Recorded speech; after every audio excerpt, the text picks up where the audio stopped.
everybody, and welcome to the newest indoor adventure in the wild beyond the Witchlight, Part 18, Forest of Goodbyes. Today is May 29th, 2022, and you are loved. That is a very important thing that we like to remind each and every single one of our viewers and listeners at the beginning of each and every single one of these games. If this is your first time joining us, you can go to youtube.com/indooradventures to check up on all of the VODs of each of the games that we have played up until this point, or you can go towards where anywhere audio casts are being made available for free.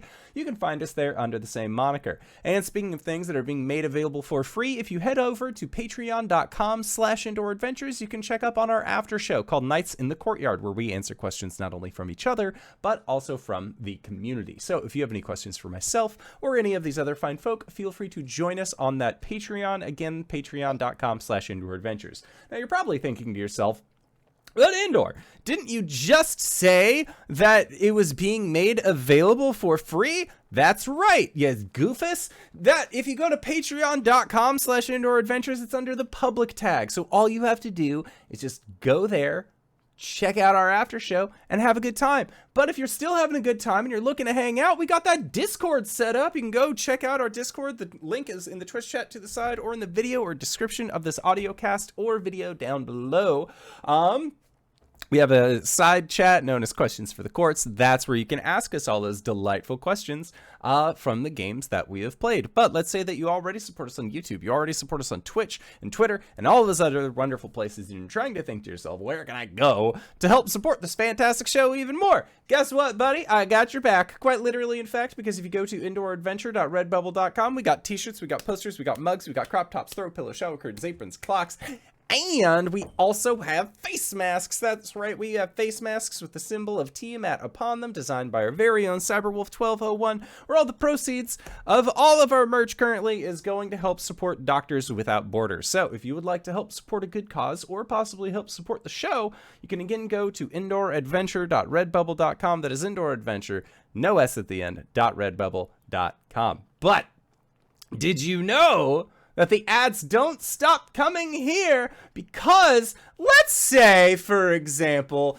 that you got, like, I got all of these notes on my desk. I got sticky notes here. I got receipts. Where are you? Here. How are you keeping all of those notes put together? How do you find them all? I'm doing the ADHD thing, and I'm just leaving them in my mental piles of where I think that I can find them, like an absolute buffoon. But you want to know what the buffoon in me realized?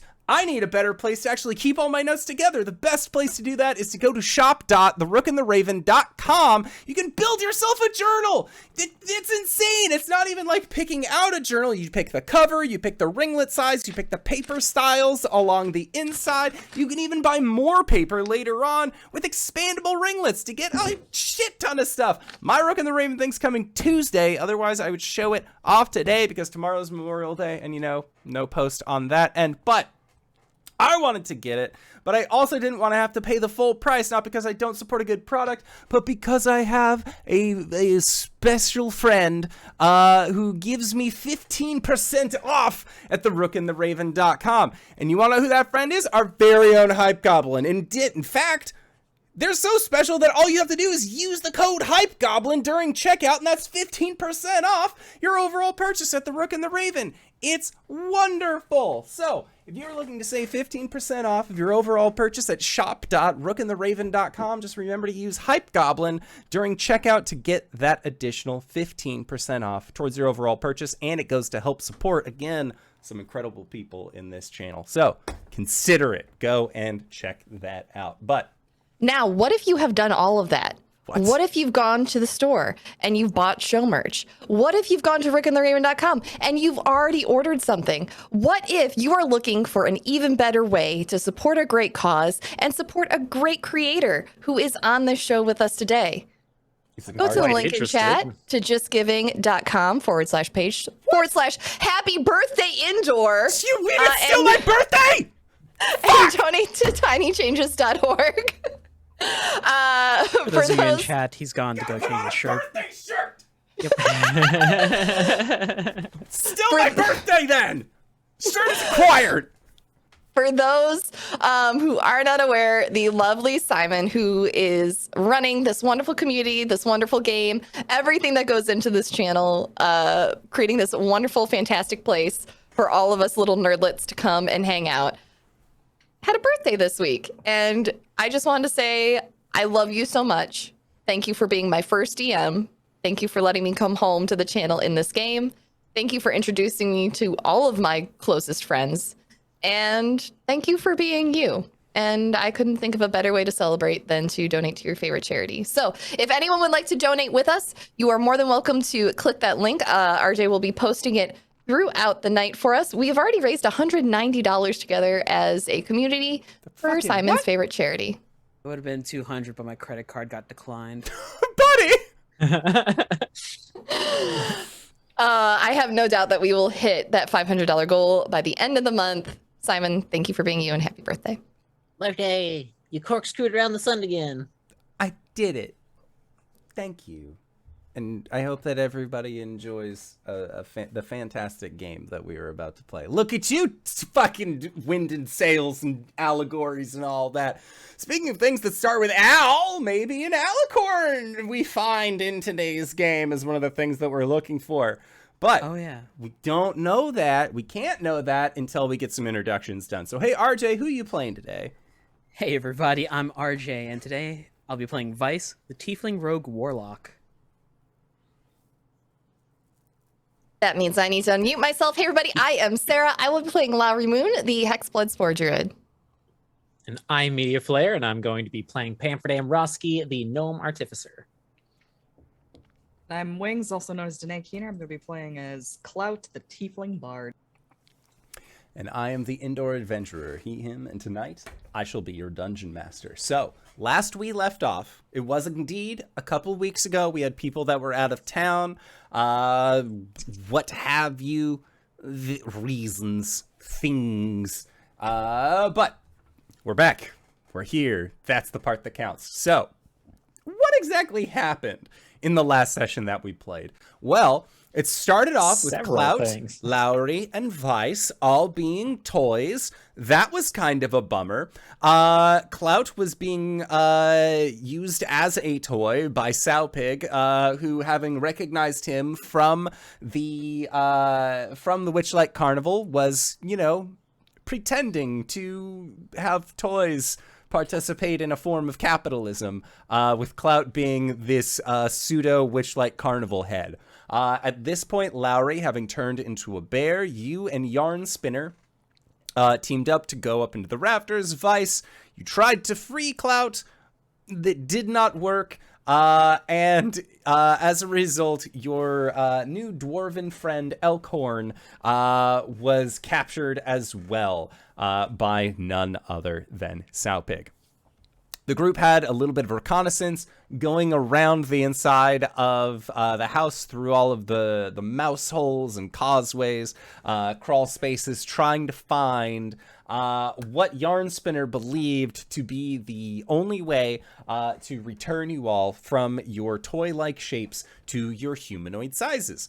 It was at that point that Pamferdam, having created the most in-depth plan for a group of 10 to 13 year olds to infiltrate a giant tree and scorched earth the whole goddamn place, made your way to that tree. Through, as luck would have it, Pam initiating combat allowed the rest of your group the time to look around Skabitha's bedroom and find the unicorn horn that at that point, when you had discovered it, was about the size of a sewing needle, as she had absconded it and hidden it inside of her little house that she lives in. Now, as it turns out, Will of the Wood, Will of the Wild, was not the young man that you had thought, and in the combat with Skabitha, was turned into an Oni that had once worked for Skabitha herself. Thinking that things were going to go a little differently, Skabitha and Skabitha and Will ended up joining together in combat against one another, allowing Pam to just keep stabbing at the back of Skabitha, almost completely ignored by Skabitha, it would seem, as you know, there were a lot of other moving pieces at the time. Vice, you and Lowry both returned back to person size, made your way into combat, or at least Vice did, and started blasting down the hallway, turned Clout back into a regular person, turned Allicorn, the toy, into some weird dwarf centaur creature, and as combat culminated, you saw Skabitha begin racing down the hallway, provoking attacks of opportunity, looking very, very rough indeed. Only to have our very own Vice take a steady aim shot with their psychic blades, and with the quote, "Lord Nicol-Bolas, turn your gaze upon this wretched creature and take their soul." One final blast with an awesome sneak attack caused Skabitha to eat shit and die rather quickly, which was great. Absolutely wonderful. Kudos had by all. It was then at that point that a beetle crawled out of Skabitha's corpse, flew over to Vice, landed on its shoulder, and said to him, "Endlin fears eclipses, not just real ones, but symbolic ones as well. If you want to kill her, best do it during an eclipse, or her body will reform." And that was where we ended last week's session. So, Lowry, you are in this, like, at the doorway of this room full of briars, where Skabitha's, like, broken wooden body remains on the ground. Combat seems over. There are some fires that are happening, arguably, in some rooms down adjacent, but you see Vice with his psychic pistol drawn, and it seems to be smoking, with him having just cried this out as this final battle cry. What is... so I'd say let's pick up from there. Pam, you also heard this cry,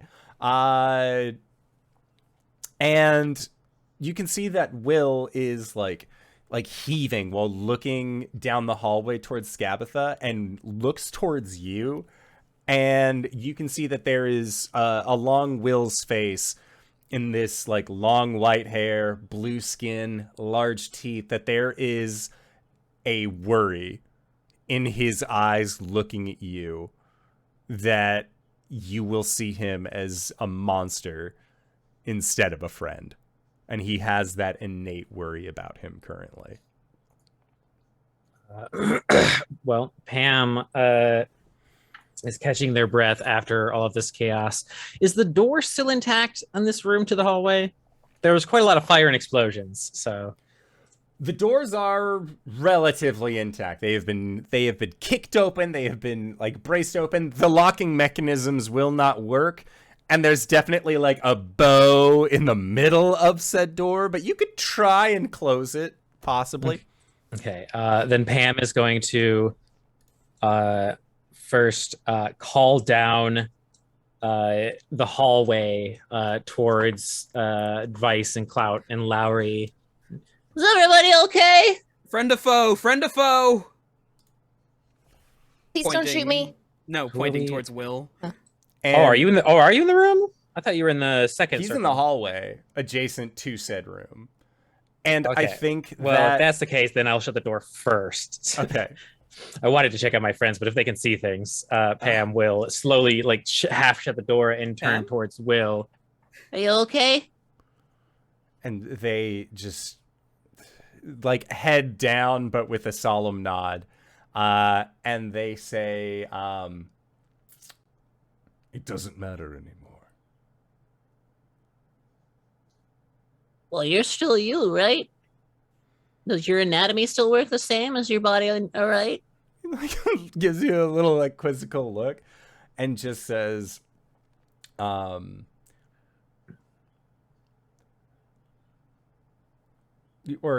think that they just like silently nod. And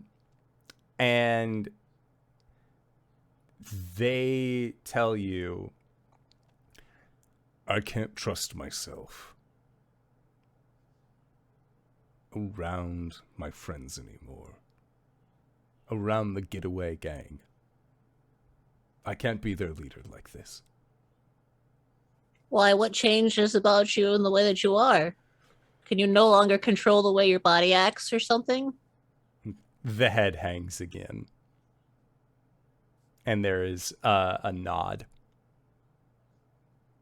Well, Skabitha tried to, I don't know, either jazz your way into doing stuff and you didn't do what they wanted.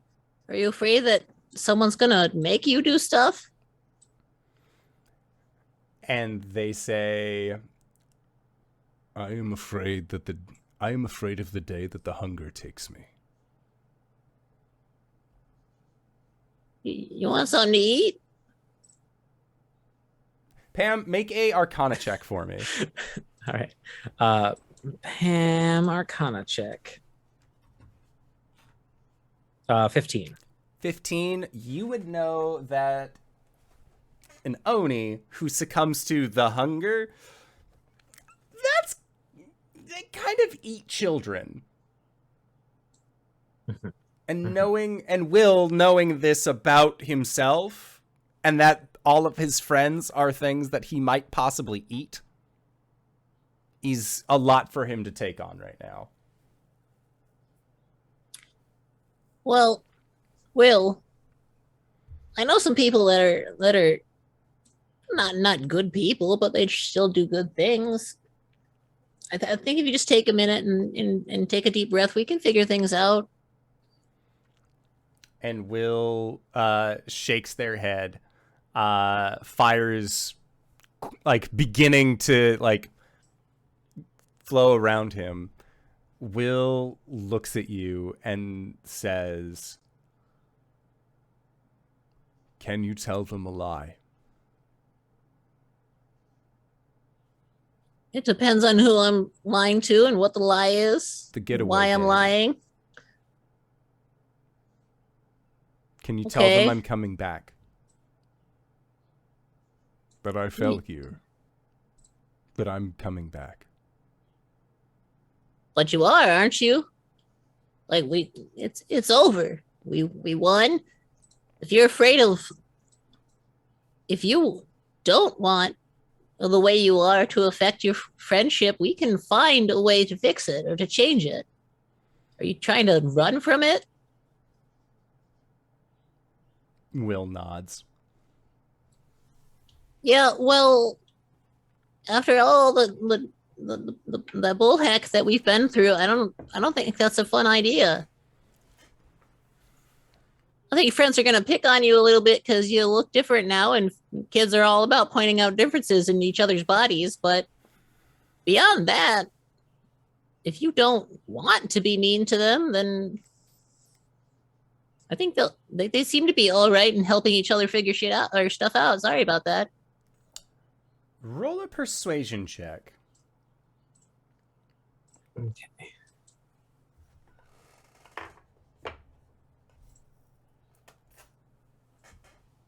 21. 21. It seems like Will he's listening. He's on board to listen. And let's be real here. If these people that are trapped in forever kid bodies are using kid brains, they're a lot easier to work with than adults. How about we start with the people on the other side of this door? If they don't freak out and set you on fire or explode you in any way, I think your friends are going to be willing to listen. And Will, when you say that, nods, and then there's the realization that there are fires that have been set. And he is going to, as a sign, as a show of good faith, he would like to put out those fires, just even momentarily, in case there's anything in Loomlurch that you all need to find. Once full scan of the place is done, more than willing to set those fires again, but he doesn't want to have missed somebody that needed rescuing. Okay, well, while you do that, I'm gonna check on my friends and see if everybody's okay. It looks like we did things right. And he will he goes over to Cradlefall and just rips one of the wings off of their back and extends it, and he's just gonna use that wing to douse the fire. Oh, while you're at it, Pam will pull the vial of dragon's blood out. mind filling this back up? The arteries are the easiest way to squeeze it back out. Yeah, he'll take it and he'll get to work. All right. Just like puts it up to the wing that got ripped off that's just like oozing this poison blood and just boop. All right. Did you happen to catch the name of that dragon? Cradlefall. All right. Fatal Fall. I will add it to the list. 3 dragons down. Okay. And meanwhile, in the hallway, Vice, you did your thing. When you turned back, you saw Pam was like, rush up and close just the shut the door. door. And there is Clout in this hallway, and then there is also, like, you've seen some weird shit in your day, but half centaur, or like a centaur that is half dwarf is not something that you've seen typically, but that dwarf looks happy as all hell. I hang out with the flesh shapers, so... Yeah, however... Clout's busy just like doing a bunch of different stretches and just sort of like rubbing his neck like, Can Vice walk up and just like chop that spot? Like the acupuncture. Yeah. Yeah, sure. I want to roll for it though. Yeah, Okay. Vice, make a medicine check for me.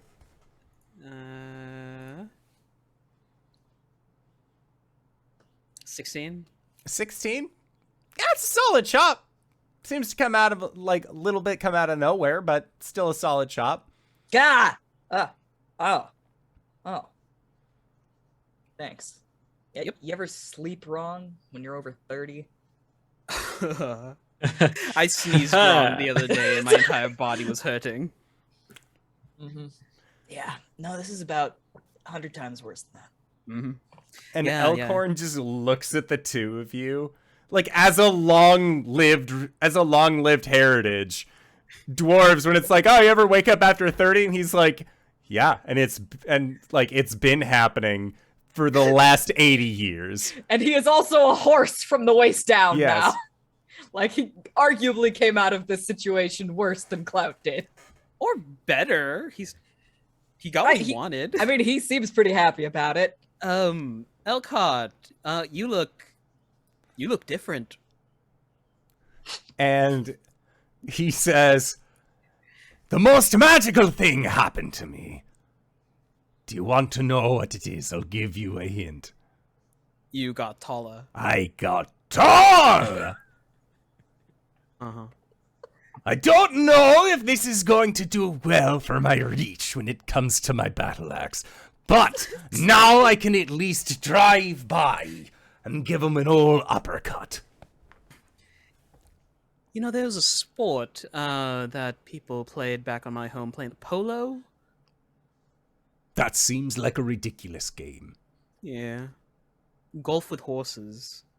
Lowry isn't in here, is she? Lowry is at, like, again, you guys are in a hallway. There's a circular room where, you know, there's a body of a hag that's Right, just yeah. resting there. And, like, you guys are, like, doing stretches and, like, giving each other, like, neck chops and stuff. And, again, a corpse, a fresh corpse, not even a minute-old corpse is there. Well, while they're busy talking, Clout will meander over there and just sort of poke around this kindling. Yeah, and Lowry, as you come into this room and have seen Vice, like, kablast, the dark shadow over his eye, over his face to give, like, the one glint of power as he says this thing about a nickel bola.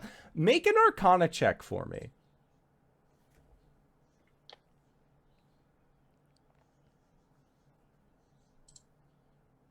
That's a 10. A 10? I really should have given her proficiency in Arcana, shouldn't I? We didn't know. So, yeah, you saw this, heard all of this, and then, like, he went back into the hall, and you can hear him and Clout joking, and what sounds like Allicorn joking down that hallway, and you look down and you see the body of Skabitha that this weird beetle had, like, emerged out of. And the way that she fell, it looked like she was going towards the door that led outside of this room. And the other thing of note is that next to Skabitha's body, you see a key ring, or rather a ring of keys. There are 3 distinct keys on this key ring that she seemed to have been fumbling with in her final moment. Lowry? Scoop that up with his finger. Yeah, and Lowry Clout has just like, come on in, keys up. Just sort of like rolls it. Now what? We all still living? I mean, Pam's in the other room. Clack, clack, clack, clack, clack, clack, clack. Where's our spider friend? Oh, right here. And then you just see, like, again, that, like, jade green spider just waves with one of its pedipalps. Do you want to get bigger?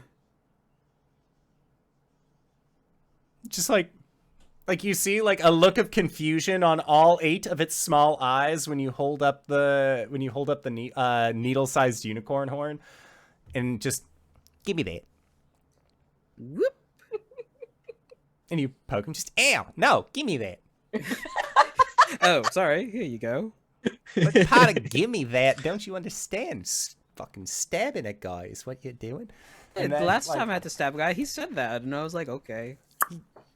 then Yarn Spinner hops off of Lowry's hand, and like mid-air you just see a little like parachute of web as they go down to the ground. And then onto their hind legs, little spidery magic arms going left and right, and they just grow. It seems like they are capable of shifting their size until now they are the size of a small dog. Aw. That's adorable. Well, thanks. I could have done this the whole time. What? Well, yeah, but I needed companions. That's why, you know, like, I think it's easier to hide being a small spider than it was, like, being a big spider. That makes sense. This was her house. What am I going to do? Just show up, big old spider, be like, hey, stop it. What's she going to do? Turn me into one of her weird toys. That's no way for being like me to exist.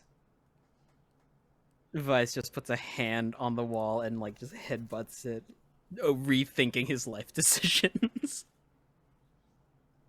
There's just a 1,000-yard stare from Clout. And he's like digging through the keys, trying to like ascertain which one goes to which door. Well, thankfully, there are only 3 keys. Mm-hmm. And getting near, or at least like looking at them, let me see. Yeah, it looks like one of these keys actually fits, I believe. Yeah, one of these keys actually fits the door that is here in this room. He just like, I think he's just trying each key one by one into the door, and then he just goes like, like, click, And then makes the clicking noise, opens the door. Okay. Pam is still alive, right? Last I saw, yeah. The door whips open and Pam will come down the hallway towards the rest of everyone. You Hey. just Are we all see that there's a good? giant, like, blue-skinned individual using a dragon wing to extinguish fires in the background. Pam, friend or foe? Yeah, who's your friend? Points back towards the large spider. Reverse. Friend. Answer. Hello. Will. That's Huh. Will. And there's, like, For the now. shoulders droop a little bit, and you can tell, like, they're like, that's Will. Like, it hits him. Oi, William. Went through your growth spurt, huh? Just, like, sadly puts out fires. He doesn't say anything. He's sensitive about this. Yeah, they don't want to be like this. They want to be, I think they want to be what Will was when we first met them, but we're gonna have to figure out how to get them to not want to eat their friends when they go back. Can I roll something to see if I know what will is? Yeah, make an Arcana check. I love these so much. 8. 8. He I'm taking- looks like a giant, or maybe an undead. I don't know. Blue skin seems a little weird. I rolled a 19 on my Arcana. Clout, you probably know the rhyme that goes along with warning children about creatures that, like, Will is. So he's a Oni, huh? A whatty? Oni. There's a children's rhyme. Says, "Look out, I'll come and eat your kids." Like us, but Eastern. It's kind of built into the way their people work. It's not a choice. It's more like a curse. But Yeah, is that a thing that they actually do, or is this just a thing that people say about them? well, as far as I'm aware, it looks back at Will. That's what they do, right? William, your people's plight, is it intrinsic to your nature or is it a curse? And, he, like... No, really answer me because we might have a solution for this. He like looks to the sky. He's about to have like a moment of soliloquy, and then you're like, no, but seriously, like, cut the shit. Like, is this like a curse or like a real thing? And you're asking him if like being an Oni is a curse. The Medical, magical, physical. What are we child dealing with? Oh, the child feeding. See, like, from what he explained to Pam, and from what the 19 on that Arcana check got you. It definitely seems like this is like an intrinsic thing about the Oni. Did you close the door again? No, So- he just ducked back behind the door. Oh, okay. Yeah, Yeah. so This might be an issue, but I don't know. He was able to turn into a kid before. Why can't he do that now? I don't think that was them that did it. I think that might have been a one of them things. And points down at Skabitha's corpse. Well, magic solved the issue before. It can solve it again. Do you think the unicorn horn can do it? Yeah, maybe. That's what I was trying to ascertain. If this was an actual curse, the unicorn horn would definitely solve the problem. Or if we know what the curse is, we could curse him again in the same way. What if? Says Yarn. So you Spirit. talk. Oh yeah, Yeah. he talks.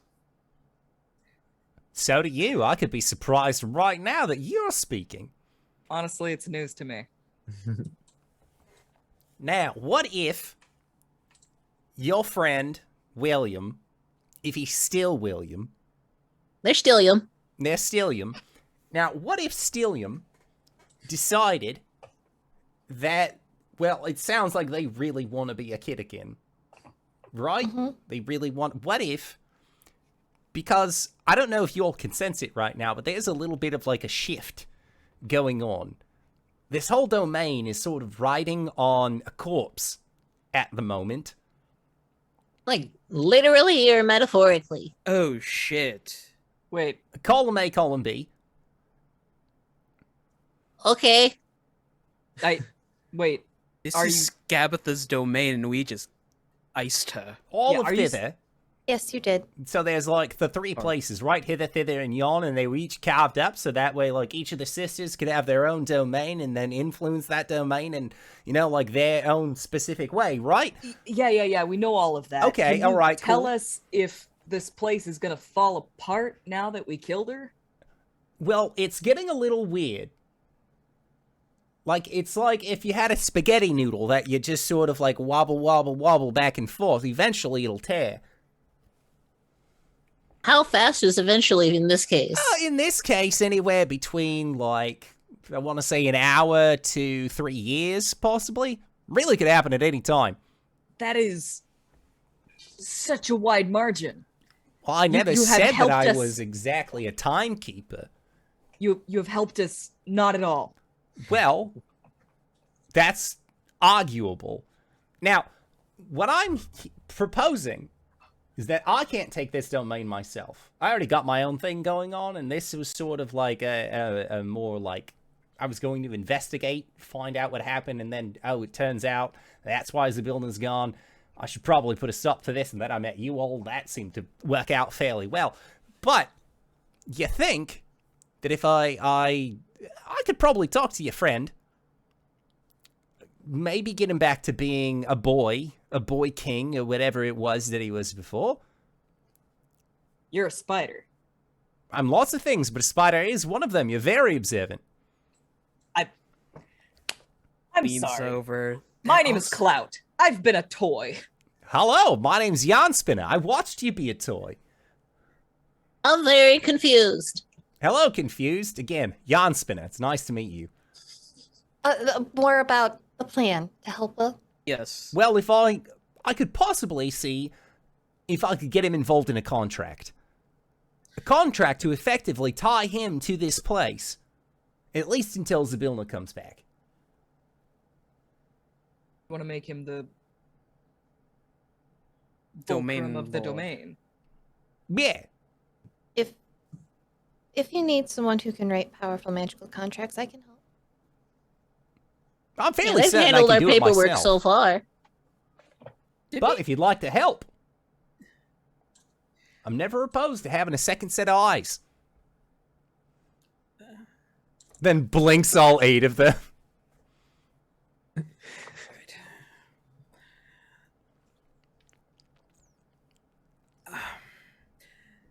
It'll do for now. Again, the real goal, enough with these, like, 3 separate domains and places. They all need to get returned. Zybilna back on top. Yeah. That's always been That's the goal. That's the plan. That's the Lowry. plan. Lowry's gonna reach into her bag and pull out a glowing blue gold piece of parchment and hand it to him. I think you'll like the wording in that. Well, thank you. Now, do I, like, put you up as, like, a co-author on this? No, it's tied to the land.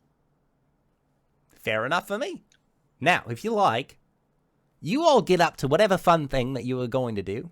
I'll go talk to that young William, and we'll see about writing up this plane. Hey, Will, are you afraid of spiders?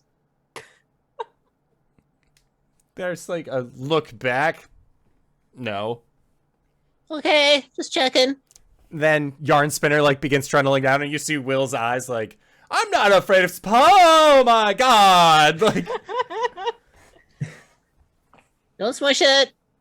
and you see, like, mouthed, cool. Kid. Ah. Alright, well, this next thing might be a bit gruesome. Can we check around to see if there are any kids left?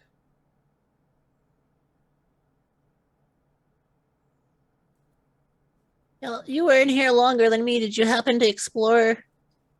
What was happening? What happened? Like I lost contact with you all, and then I woke up from my own thing with Lowry's voice in my head. I don't remember most of what you said, but what Oh, we happened were to the turned- 3 of y'all? We were turned into toys. The plan went south. Were you turned to toys like in one of the rooms we've already been in, or is there some sort of secret toy room? That one down the hall. Well, there was a secret toy room. Hello, confused. My name is Allicorn. I also was a toy, but then my lower half was removed and I was stuck on a horse body. So you're saying that when you're in toy form, you can get your anatomy changed? Ever Yeah. so slightly. Speaking of, and like, Pamferdam pulls out like a piece of paper and a quill real quick. Oh my god. And Allicorn, like, the top half flops over, but he doesn't know how to crouch down, and you just see the small, broken toy form of Reuben the Halfling that was on the back of Yarn Spinner now on the ground. Just, will somebody pick him up? I've got him. Ruben, how you doing, buddy? I ain't got no legs. We'll find you a new pair. Do you want It to be looks like the taller? halfling from the carnival. Oh, yeah. A parent. Oh, shit. His fiance is one of the kids. Gross. No. was actually an adult but turned into a child. Oh, yeah, okay, I There's forgot. a little I forgot. wooden rattle as Ruben nods. Yeah, evidently that's a thing that she's been doing, is turning adults into kids so that they Can- can be child workers. Because clearly She needs a child 7. she needs a child 7. Now that Skabitha's gone, does that mean the effects they put upon the land is going to reverse? Like, are the kids going to unkid? Well, given from the state of Ruben here, I doubt that. How did you fix yourselves from being toys? Unicorn horn, Janspin has it. Mm-hmm. Well, they're with them right now. So we just have to, what? Just like stab the toy with the horn, and do your legs grow back too? And I'm gonna guess no. oh wait, yeah. He fainted. I points at don't the think I'd centaur. be part horse. Maybe we should go try and find their arm before we bring it back. Yeah. Yeah, I think. I mean, all right. Well, we'll help put out the fires, so I guess we have time if we want to do if we want to do like a once over. Find any missing toys and toy pieces. We can look for more kids if there's any, or any rooms we forgot to look into. The arm was lost in Sowpig's room, right? That is correct. Okay. Yeah, most of the parts, it seems, have been lost in Sowpig's room. I think I know where to go for the arm. I can go look for it. Yeah, you can take Ruben with you. He'll be able to identify it. There's a little, like, wooded salute with the one good arm. Oh, this... Yeah. Vice begins to walk into the painting room. Okay. That is where all of this has been happening, so you don't have to walk very okay. far. Turns and takes one step. He'll wait for Lowry to leave the room before he picks up, like, Skabitha's arm and turns towards a briar. Mm. And then he'll just rake it across. Sounds good. Let me check. What are you doing? Oh, these paintings show you your most closest family members. We do need a portrait of the deceased for our pact with Granny Nightshade. And before they do change, one portrait is just Lowry and the rest are blank. Mm-hmm. Yeah, I remember that part. Mhm. Okay, so we just gotta turn the Lowry painting into a Skabitha painting. You're trying to like paint her back onto it. Essentially, when you prick yourself on one of these briars, it takes your blood and then your genealogy. And that, so what? We can stab any of these. The blank ones are like unused or something. Those will share your family members. When Well, you show your use family this members. detached arm, nothing happens. Fuck! Like living only or something like that. Because Lowry's just Lowry in this. I don't see any family members. You also see, holding this arm, Vice, there's no blood. It's God made of wood. damn it! Oh yeah, I forgot you turn it into a straight up pile of wood debris. Yeah. And Clout, you had a key in a door this whole time. Yeah, well, I mean, like, it turns and, like, he would have opened the door. Yeah. I think he'll toss the keys to Vice and follow Lowry out the room. Okay. So yeah, you have just unlocked the door, or you have opened the door? Unlocked it, Okay. like, pushed it open. Okay, so pushing the door open. Mm. That is why I wanted to make sure. Just Okay. to see where things go. So, You push the door open. pushing the There's door a open. tree inside. The tree kills you. So, Roll creaking initiative. softly, a rocking horse moves back and forth near the door. Peeling paint covers its limbs, and its rocker is thick with moss. A rictus grin is painted on its face. Near a Oh. protruding root is a painted wooden box 3 feet on a side. A crank protrudes from one of it, causing it to resemble an oversized jack-in-the-box. Quick question. Yes. A rictus grin is painted on the The rocking chair? On the horse, yes. Oh, okay. A rocking horse. That is correct. It is a rocking horse that looks like it has a Oh. rictus grin that has been painted upon it. Okay, I think Clout opens the door and then just shuts it again. And then he tosses the keys to Vice and leaves. Okay. That's a whole lot of nope right there. Sounds good. Okay. And yeah, it is outside, by the way. Like, it's not inside the rest of the tree. Like, it is an opening to the exterior of Loomlurch. Gotcha. Clout's gonna follow Lowry. Okay. Yeah, so Lowry, you and Clout are taking Ruben to find his missing pieces. Vice, you have the keys.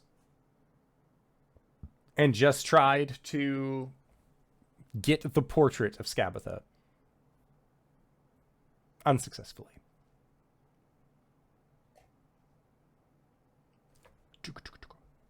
As the arm is thrown behind your back. I'm gonna go check around for any more kids.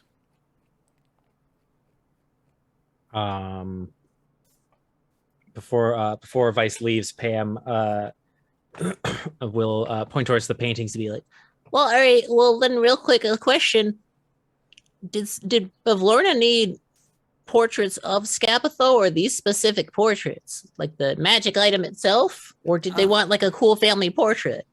From what I remember her saying, she wanted the portrait of Skabitha that was gifted to her by Endelin. I assume it was these. Okay, well, we can maybe meet her halfway and give her the Endelin material. I don't know how we're going to be able to make it turn back on Skabitha, since she's, like a puppet now. Oh. Cut out the portraits and take a briar. Yeah, all right. I'll do that while you look for the kids then. If my assumption on this is anything, we could probably just poke Nightshade and the Skabitha portrait will return with her genealogy. Yeah, I that would works. like to point out, Yeah, if someone's dead, it Skabitha doesn't and show up, Nightshade right? are the same Oh, person. Skabitha Who's okay. the frog lady? That is Bavlorna. Bavlorna Blightclaw. Blightclaw. Okay. Yeah. We'll just I poke got a Blightclaw. question. Sure. If you're dead, you don't show up, right? That is also correct. Mother. This is just proof that we killed her sister. Oh. I had this weird thought that Clout probably want to tell us something, but all right, I'm going to take the paintings down. If Cloud has anything to say, he could come down here and say it. Say it to my face, you limp noodle. all right. So Pam will then proceed to attempt to cut and remove these brambles. Pam's small, though. Yeah. All right, Pam, make a dexterity saving throw for me. All right, tiny saves. Pam rolls a 13. A 13, Pam, you find yourself getting pricked. What? Who would be considered your closest living family members that would then appear in these 4 slots? You can also Living family members? Yes. All right. And that's are we talking about like blood genealogy or like emotional family? It would be, if you consider yourself to have family members that are emotionally tied, they would show up. If you have, or if you were closer to blood family, then they would show up. Both have been true for the purpose of this, such as Tasha / Zavilna appearing on one of these portraits with the rest of the hags, even though she is not blood related to the rest of the hags. But she is still considered family. Okay. Well, then I think it would be empty then. Okay. Pam loves their country, but I don't think that would show up. Unless it's just the Mahorandi Empire, like just plat. Well, I am So- born to serve the state. yeah, no. Pam does not have family members or close ties. They have like orphanages that they have visited and felt pretty cool about. But beyond that, they are just a tool. Okay. Yeah, there is nothing that shows when you get pricked either. Oh, I was hoping I'd have like a third cousin or something. And roll it back up. Okay, yeah, you're just going through, cutting out all of these. Sounds good. Clout, you and Lowry are going to search for parts. And also just like opening doors, making sure that there's no kids left Yeah. behind. Make a investigation check. And Lowry, you can either make an investigation check as well, or if you'd like to assist, you are more than able to. I'll make one. I got a 10. I should have just assisted. I got a 6. Okay, a 10 and a 6. You are able to find parts. You're able to find the lower the lower portion of a dwarf. And Allicorn is very like, it's a good lower half. Wink. Like, trust me on that one. He seems very, very proud of his former lower half, but he just really wanted to be a centaur. And you're able to find what looks like, it looks like a large green arm. You're fairly certain that this was either like an orc or a half-orc's arm. But those are the only pieces that you were able to find that are in any state of repair.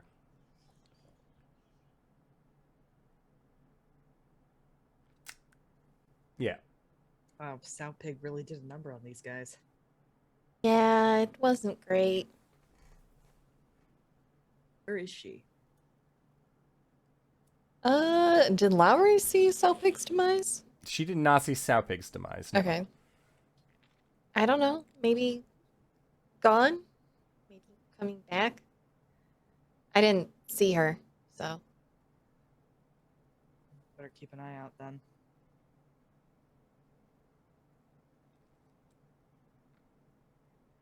Okay.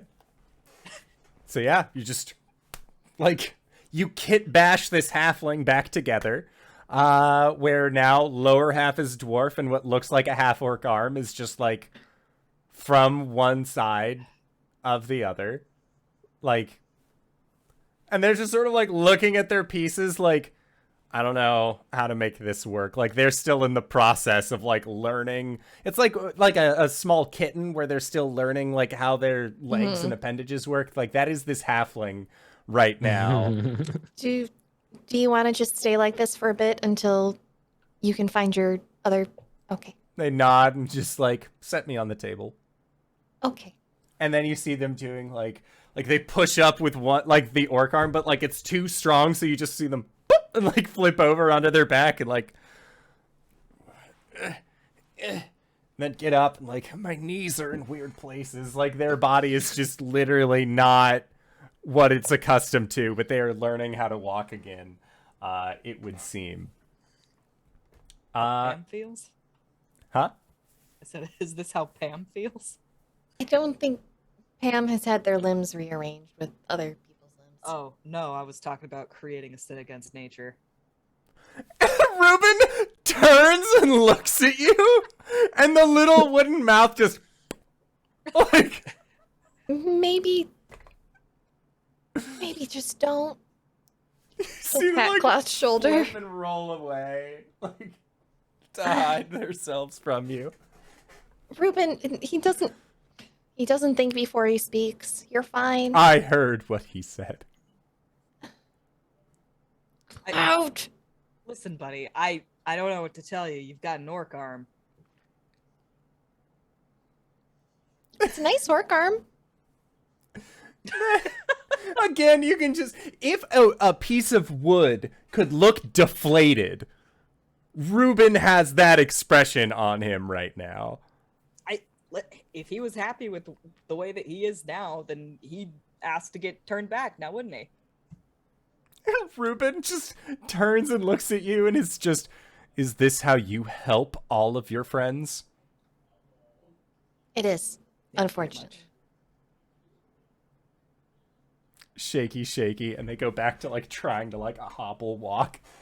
And Allicorn's like, I'll look after the boy. Thanks. I was in this similar situation when I had a horse bottom put on me. I'll teach him. Meanwhile, Vice, you were gonna go and look for them kids. Yeah, anybody left behind? Okay. Sounds good. So, individuals left behind. You saw Clout open up a door, shut it again, and then nope, toss you the keys, and then walked away. And it looks like that door leads outside. You know that further back is Skabitha's room, the kitchen, the study, and then the exit out to the garden. And then deeper inside, you can see Yarn Spinner. As you and Pam or as Pam's finishing up cutting this, Vice, you would walk past and be with Clout and Lowry. And you can see that Yarn Spinner has actually like there is, Lowry, the extent of the contract that you had written. And then it looks like there was Yarn Spinner's equivalent of an addendum that has since been spun on with spiderweb onto the bottom of it that just continues. And says, all right, now, if you like, Will, if that's your preferred name, all you have to do is sign this. Feather will be yours for the time being. It's a lot to take in all at once. Are you sure you can do this? And Will, as this Oni, looks at the three of you that have since come in, nods, and then you see then Yarn Spinner says, all right, just need a little bit of blood. And you see that Will like clenches their nails onto the inside of their palm with these, again, like black dagger-like nails, and draws blood. And then with one blood-soaked nail, they write a name at the bottom of this contract. And as they do, Yarn Spinner says, and takes a couple like steps back. Enjoy the show. And as they say that, the world around all of you, and Pam, as you're cutting these out, you notice that the world sort of like gets dimmer for a brief moment, less lustrous. There's not as many sparkles, not as many lights. And then each of you hears a deep, powerful, resonant thrumming that seems to emanate from the very ground, like this tree is shaking with energy. And as it does, you see Will clutch at his chest and his abdomen and leans over. And as they are leaning over, you just hear this until that groaning sound that he has begins to sync up with the groaning of the tree and the groaning of the land. And it almost sounds like that, like when you hear throat singing, and it can have that, like, those two octaves that are right next to each other or those two notes that are right next to each other just going in tandem. And as they do, on Will's bluish skin, you see just verdant green veins beginning to erupt, and not like erupt in bursts, but like they become much more noticeable. And his hair begins to sort of levitate on its own. And as it does, it begins to turn into going from white to black again. And you can see that it's getting coarser. And his head shoots back. And as it does, that vibrant green energy is pouring out of his eyes, pouring out of his mouth, as he unleashes this unearthly howl that seems to emanate from the world around you. And as it does, you see his muscles begin to expand and contract and then deflate, almost like they're being constricted down. And you watch as this Oni constricts and changes and shifts back down to a 12-year-old boy. And Will collapses onto the ground. and Yarn Spinner, who had like pedipalps over the bottom set of larger eyes, but still watching with like the top set, like looks over, quickly spins out a blanket, and like drapes it over Will. I think he's gonna be fine. Big guy needs a rest. Clout Nine, will move nine, forward and he make puts sure a he's little. Okay. Yeah, Clout. Make a medicine check. Oh, Am I any good at those? The answer is maybe. Bard. 6. A 6. Oh my God, he's dead. Just looks at the spider. What the fuck did you do to him? Well, it's night time, so shh. Oh no. He went through a traumatic transformation. It's gonna take. Let me take a look. Yeah, Lowry, roll a medicine check.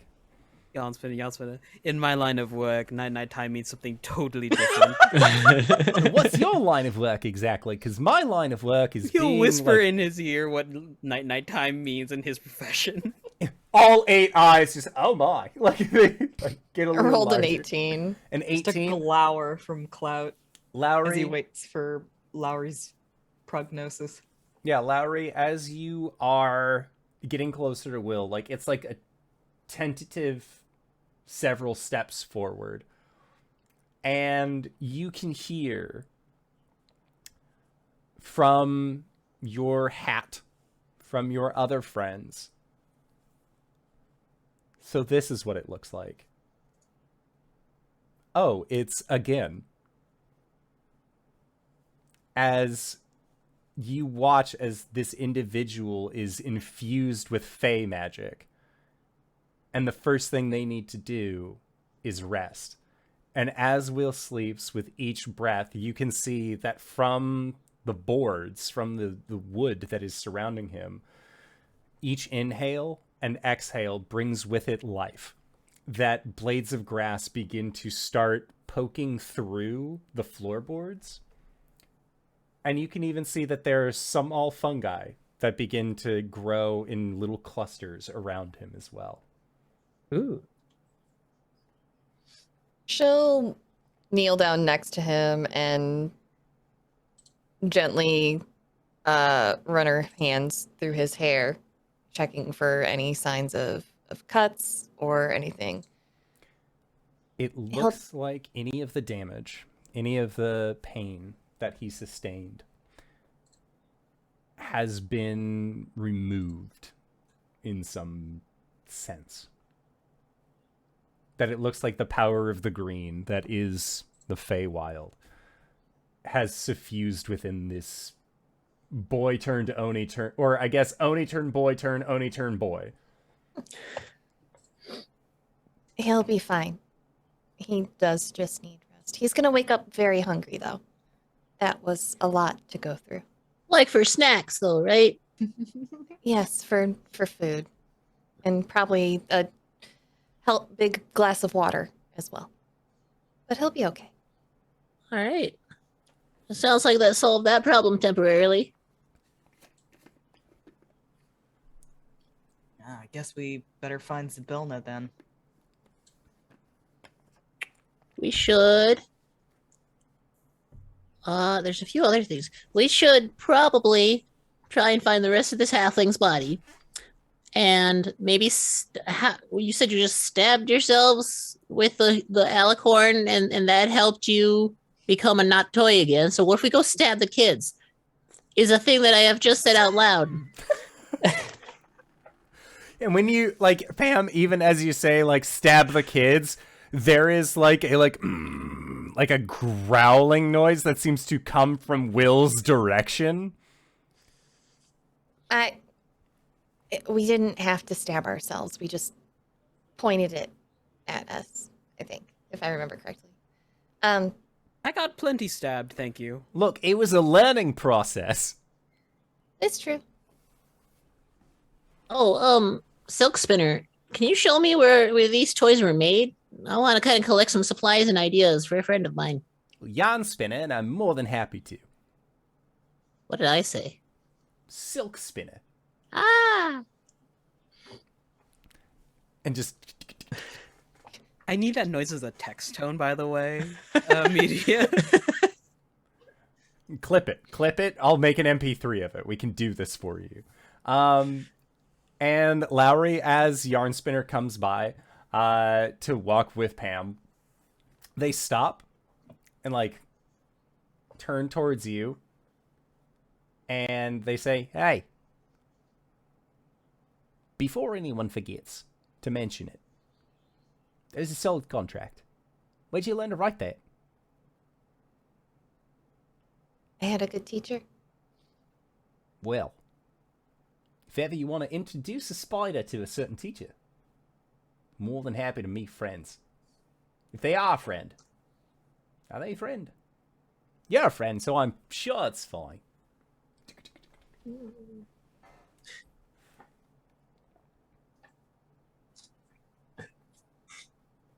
Just goes back to tending to Will. Vice heads up the stairs, past Cradle Fall, looks down, sighs, bends down, and like pulls a knife out and takes a tooth for himself, Sure. and then continues up the stairs towards the door to keep checking for kids. Make a survival check. Sure, I To can take do them that. teeth. I punch him in the face. 12. 12? Yeah, you can take the tooth just fine. Cool. Okay, and yeah. Vice going up the top of the steps. The doors are shut. When you reach out to touch the handle is hot. Ah, fuck. Ah, fuck. He'll like bang on the door. Hey, is anyone in there? No sound, but you can hear like a crackling noise. Just open the door and see what's inside. Yeah, that sounds like a blast. Hey, y'all. There's still a fire going on up here. I think I went as hard in the opposite direction as I could. Yeah. Don't open the door. There might be a backdraft and it might blast out. As a thought, you'll walk down the stairs outside and to the opposite door. Because I remember this room is one Yeah. goes outside, right? Yeah. No, that's just gonna spread the fire if I open this door up, huh? Yeah, that is a bad idea. Walks back down and into the room where Lowry is. How's he looking? It'll be fine. It's a difficult process to go through, but you come out right as rain on the other side. I can imagine. How are you? How are you? Oh, I'm fine. I think everything's intact. I should probably heal myself at some point, but I wanted to wait to see if anyone else needed it. I mean, with the whole looks over at the body in the room. Oh, good riddance. Oh, okay. Well, Which body? I don't want to say the name because it's probably going to be another hag, but it's the hag's body. Okay. Witch hag. I can help you with that. Yeah. Mostly because, It's again, all of this Granny is happening in, Nightshade. like, Yeah, different yeah. rooms, that sort of thing. So, like, look longingly down the hallway at the hag body. Totally fine. But Sowpig's corpse is also in this room. Just throwing that one out there. Grim Right. reminder. He'll move away from Lowry. By the way, if it eases your mind any, I still haven't told anyone. If you would have had the time to tell them, I would have been surprised. I figured it's not my secret to tell. That's fair. He'll scoop up Sowpig and then head outside, start digging a hole with a clawed hand. Okay. Are you just going into the garden? Where are you going? Which outside? Oh god, there might still be snakes. Away from the garden. Maybe Okay. like there's like a tree there. I Over the remember. garden wall. Yes. Oh, yeah. Potatoes and molasses. There were frogs playing instruments in the last place that you guys were. There were also decapitated frog heads that were bickering. Fun. Don't let me go stuff. down that. Don't let me go down that path. I'll never come back. Okay. So yeah, Vice, you exit the building. And you are digging this. Roll a perception check for me.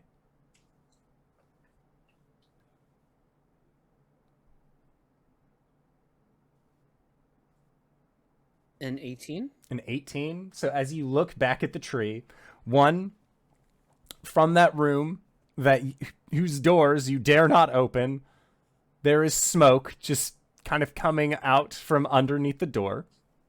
You're sure that's fine. Not And my as you problem. look along the length of Loomlurch, just scanning,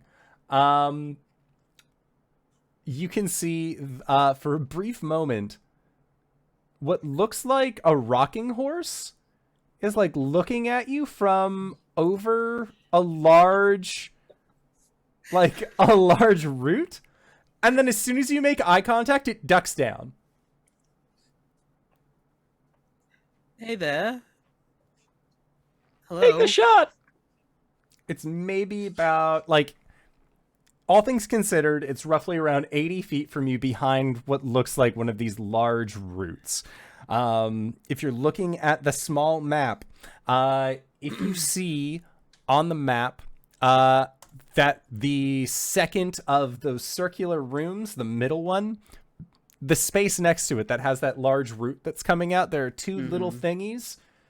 One of those was the rocking horse. The other was a box that Cradlefall would use. But so they're over there. You had left somehow the circular room. Yeah. You know, looking at this now, he would have probably walked past the rocking horse not noticing and then did that whole interaction. Yeah, the rocking horse again would have had this just like. And looking at it, Vice, make a intelligence check for me now that you are close enough to it. Intelligence. Just any or Just any int. 14. 14. Hooray! That is high enough. Because Vice, as you look at this creature, No. you notice that not only does it have this worried expression about it, with this, again, rictus grin, flaking paint, looks like this. Oh, that's not bad. The one thing that you do notice as well is that on its head, it looks like there is an indentation on the forehead where something could possibly go. Holy shit.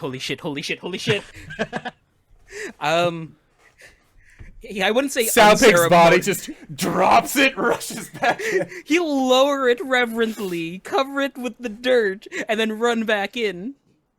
Thread spinner! And Yarn Yarn Spinner Yarn spinner! consistently gets misnombered. Shoestring! Has been walking with Pam. Pam, you wanted to see the workshop where these kids were happening, or where people were getting turned into toys. Yarn Spinner said that they would take you. And you open up. It's literally the next room, like the room to the south. The door opens to it. And inside of this room, you see flickering lanterns illuminate a cluttered workshop filled with soft ambient music produced by bells and chimes. Parts of toys are heaped on tables, leering doll heads, half-built rocking horses, unpainted wooden balls, and the stuffed limbs of soft toys. A stove at the back of the room holds a saucepan of smelting metal. 3 doors exit the workshop, and 2 storefront windows overlook the market outside. Now, the other thing of note in this place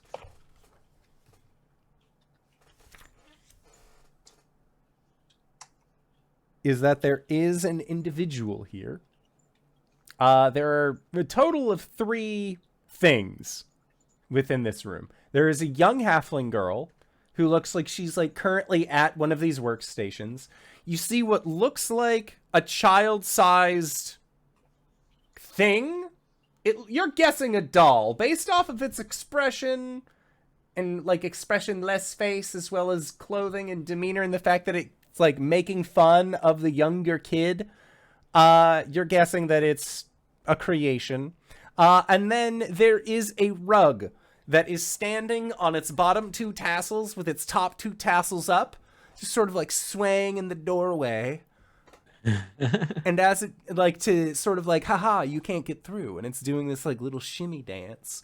And so when you open the door, there's this rug that's doing a shimmy dance in front of you. And Yarn Spinner just, all right, enough of that, and like bang, like you see like shoots web out, like a quick hop backwards web, and the web encompasses the rug, and the rug disappears. Was that an illusion? What? No, I banished it. Oh. It's not from round here. Isn't that the saying? Not from round here? That's not something I've ever heard before. Phrase. Anyway, and then the living doll turns to you, Pam, and this is the creature that you see. This strange painted face. It's so fucking cute. No expression. Who turns to you and just, oh, hello! Hello. What I'm the gonna free hell is that kid.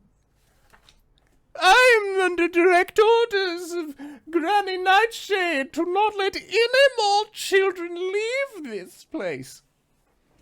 Well, I am pleased to inform you that Granny Nightshade is no longer a living being in this plane of existence. So, yeah. So you're now under the control of Will of the Woods or Will of the Wilds. That little miscreant! I would never. No, he's telling the truth. Like, Skabitha's like, she's dead. She's super dead. Like, not even 3 rooms up. Yeah, we have both a body and like paperwork to show you if you need it. No, there must be some mistake. I don't believe you. All right, well, I'm still gonna free that kid though.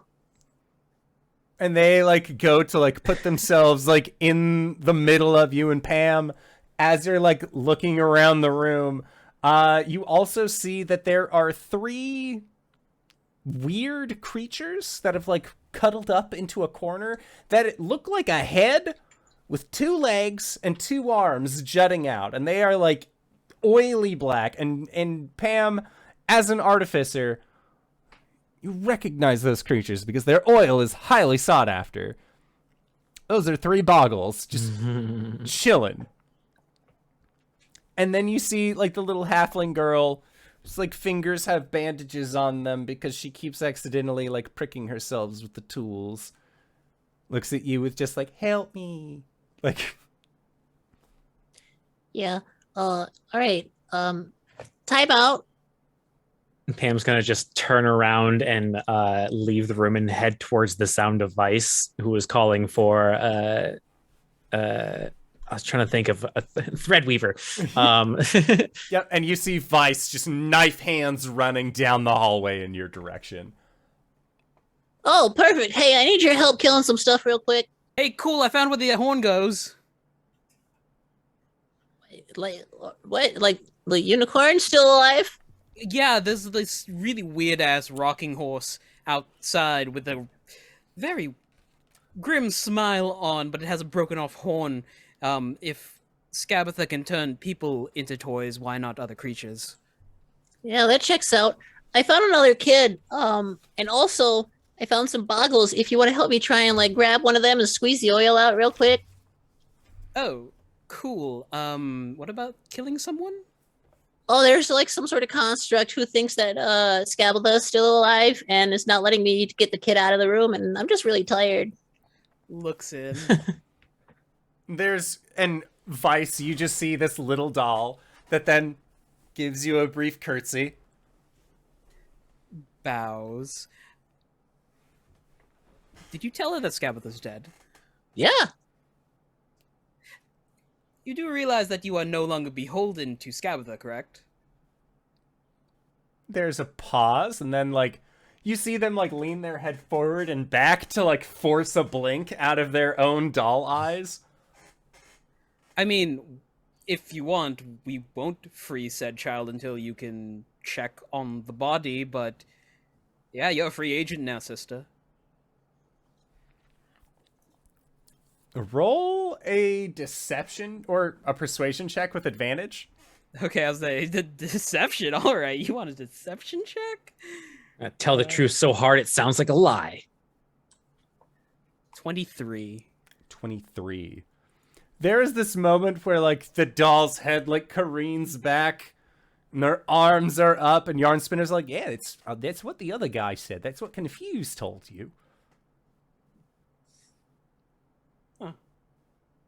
And the doll, it has that look of existential crisis. Like, its one job was to listen to someone who is now dead and has never been given agency before. Do you need a function? My function is to watch the children and make sure they work hard at building toys. Why don't you come under my employ and you can have a more pleasurable function than watching children build toys all day? And also, we won't have to kill you or break Yeah. you. And their eye, like their head tilts back so that way they can give you a very thin-eyed look. If it's a matter of trust or anything, I am a noble at some point. And he'll show her the ring. They're also Yovak. Yeah, with showing that you are a noble, this ring, all of these things.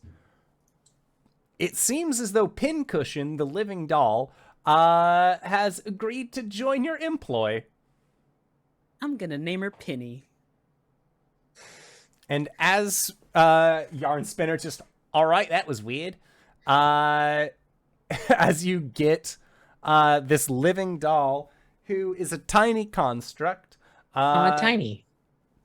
That is where we are going to go into our break for the evening. I can't believe we're already here. We're going to try and be back in 5 to 10 minutes. Don't go no place unless it's to grab a food, grab a drink, grab a friend, or possibly go to shop.therookandtheraven.com and remember to use HypeGoblin for Don't donate to charity. 15% Don't give off! your money. Give it to charity. RJ, do the link.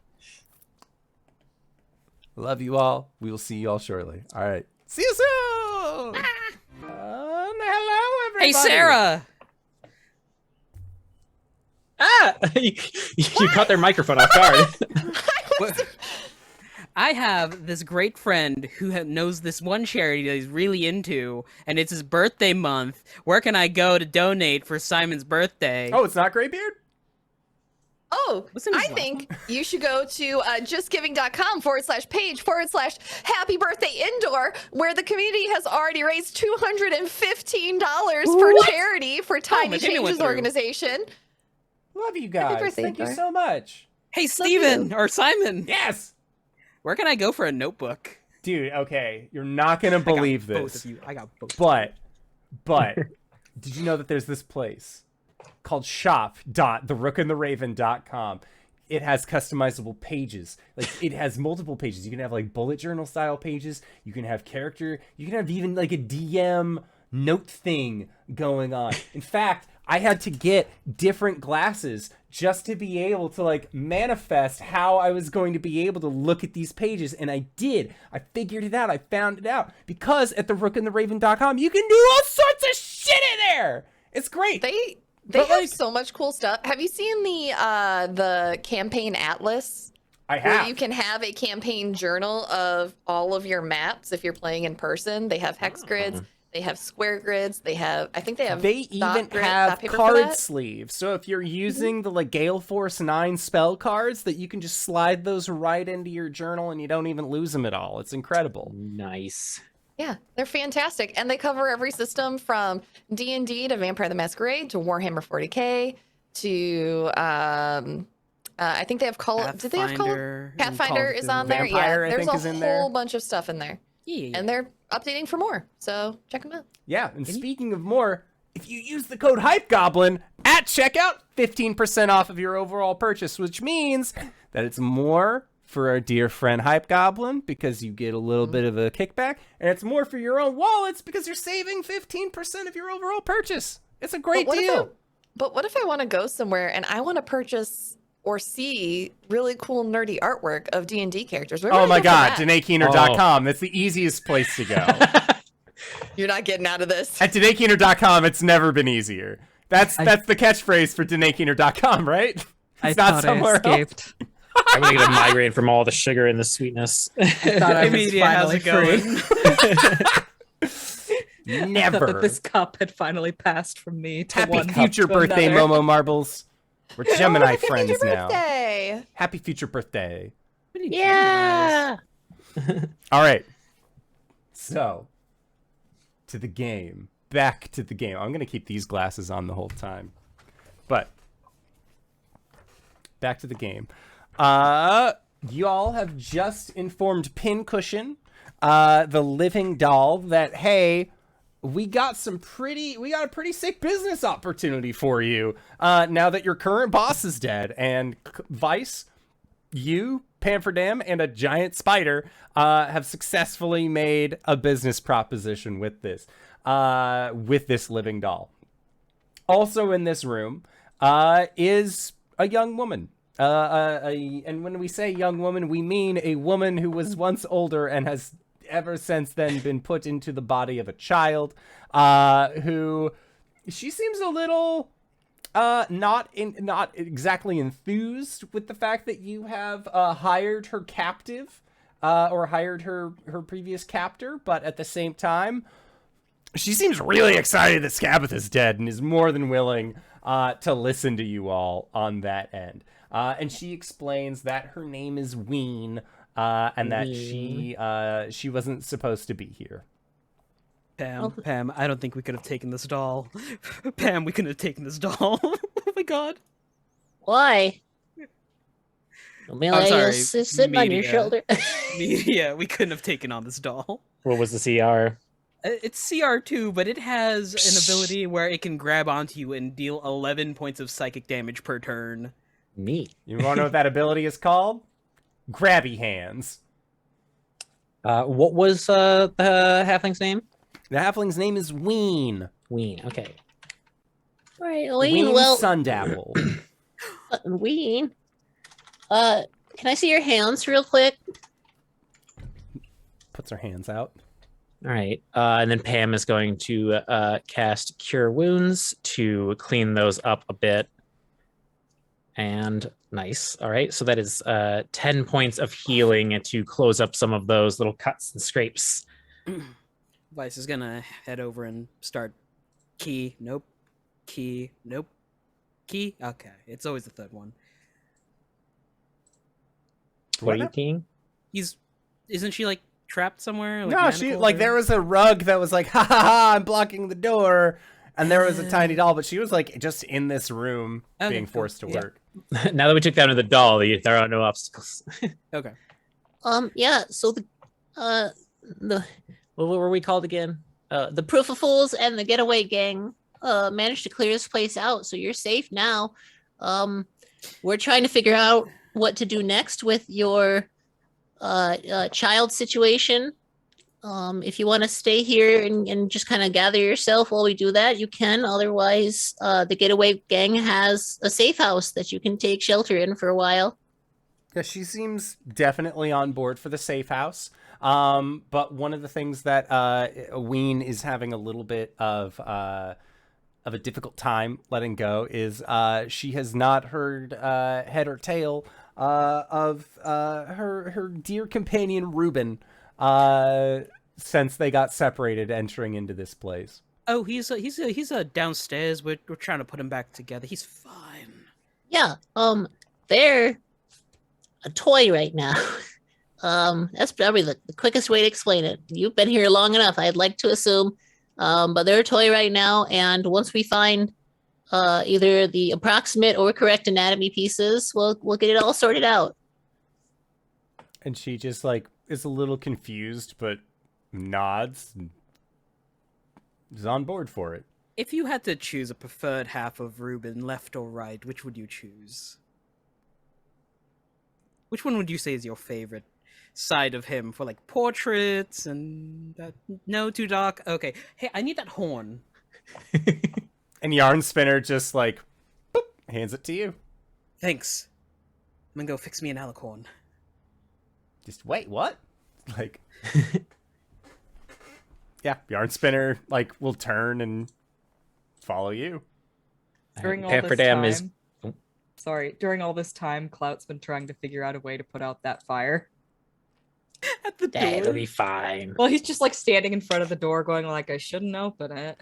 And There's by this point, I think that he would have cast fly and like gone outside onto the roof, just sort of like, all right, let's see what I can do from up here. And then Okay. he just like looks down and sees that happening. yeah, Clout, like as you're like thinking about it, there is that rocking horse again that like looks up towards you. And like you watch as it like levitates up a little bit and like floats over to the door, looks in, sees Skabitha scattered along the floor, and then will actually fly up to you. Shit.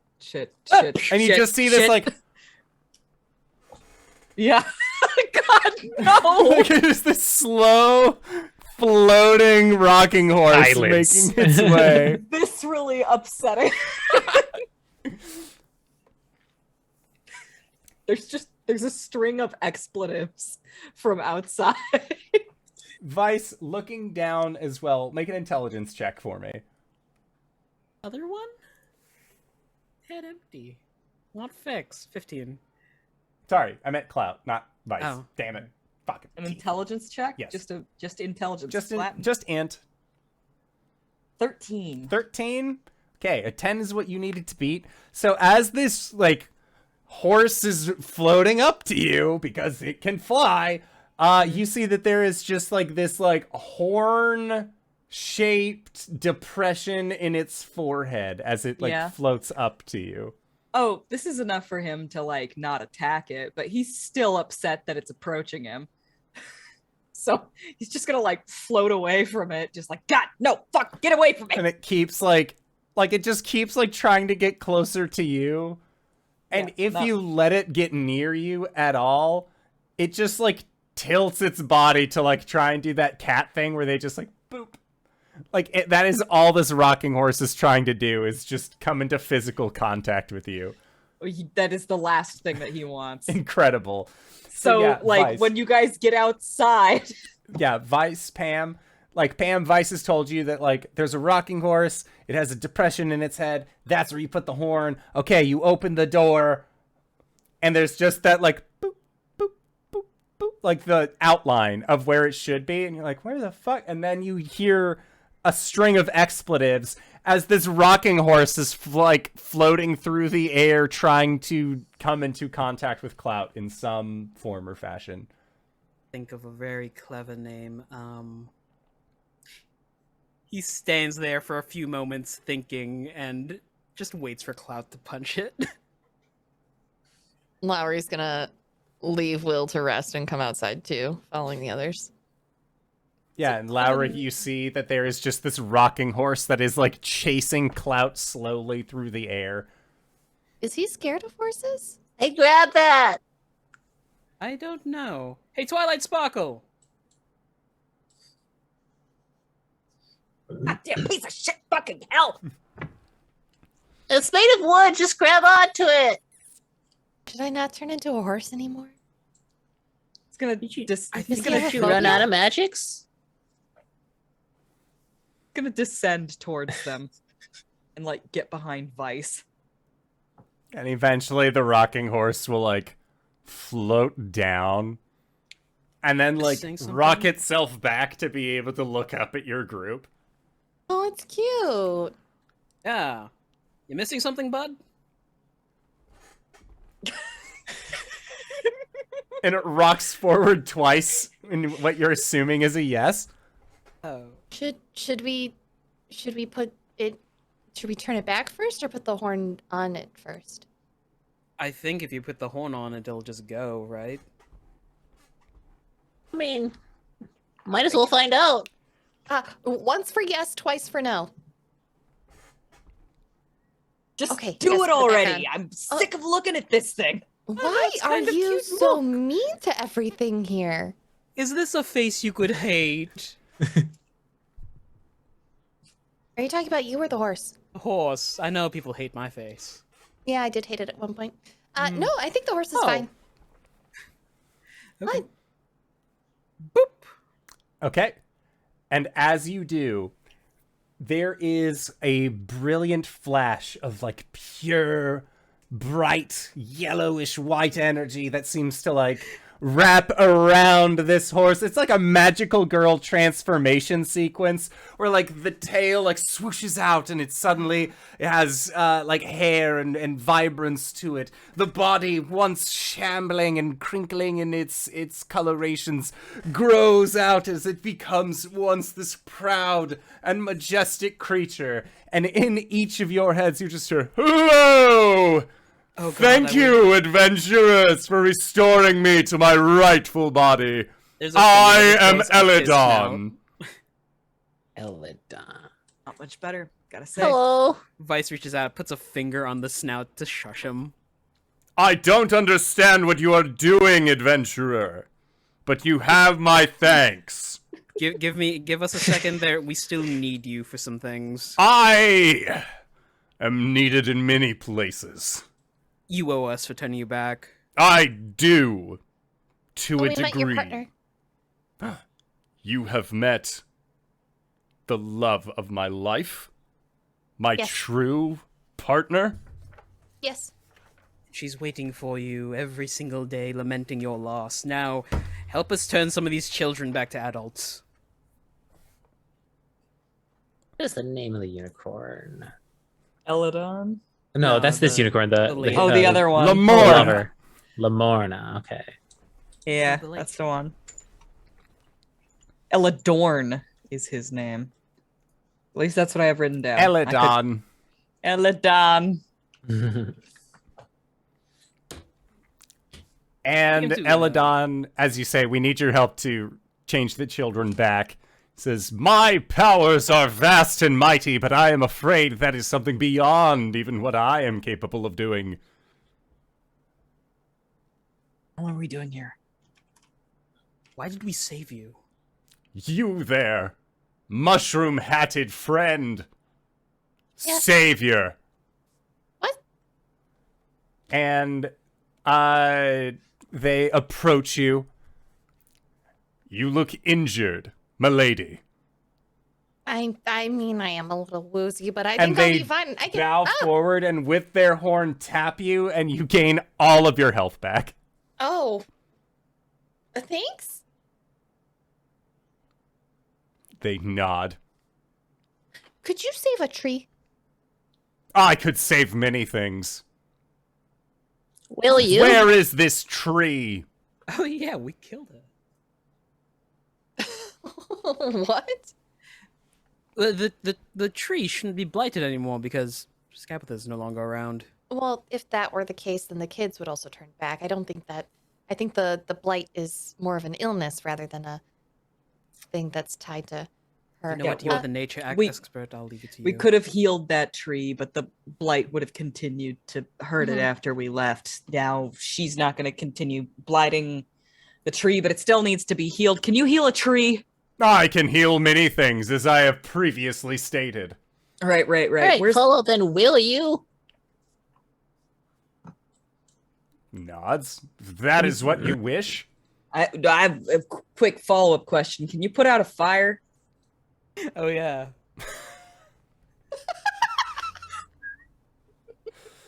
Where is this body of flame? In there. Points to curling smoke. Yeah, I made that. Good job. And Eladon, you see, like, looks at all of you, raises a horse eyebrow, turns, whips its head forward, and you just watch this beam of energy shoot from its horn. It seems to hit almost like a solid, it like creates like a surface tension, not even 10 feet from you, and there is just this like arc-style portal, and Eladon just walks into it and disappears. What about Allicorn's? Yeah, so I was waiting until that was over so I could ask how they could help us free the dormant queen because of the poem thing, but... We could always go back to the lake and revisit the happy couple. You hear a thunderous noise come from the door on the top floor as you see Shots fired! 2 back hooves kick the door open as smoke billows out from it. And then Eladon comes from inside, smoke billowing, but not seeming to mess or muss their coat in any way. And telepathically shoot down towards your group again. Child's play! Those are good movies. What's the movie? Oh, is it like a mama's play? And Right. clop, clop, clop, clop, clop, clop. It's like, you see, like, their, like, stairs are like, oh, fuck, why did I do this? Like, eventually they make their way back over to you. Yeah. Eladon, I had a question. Does this poem make any sense to you since you kind of sound partially involved in it? Remember the rule of 3, present, future, past. Find the Allicorn, free the dormant queen at last.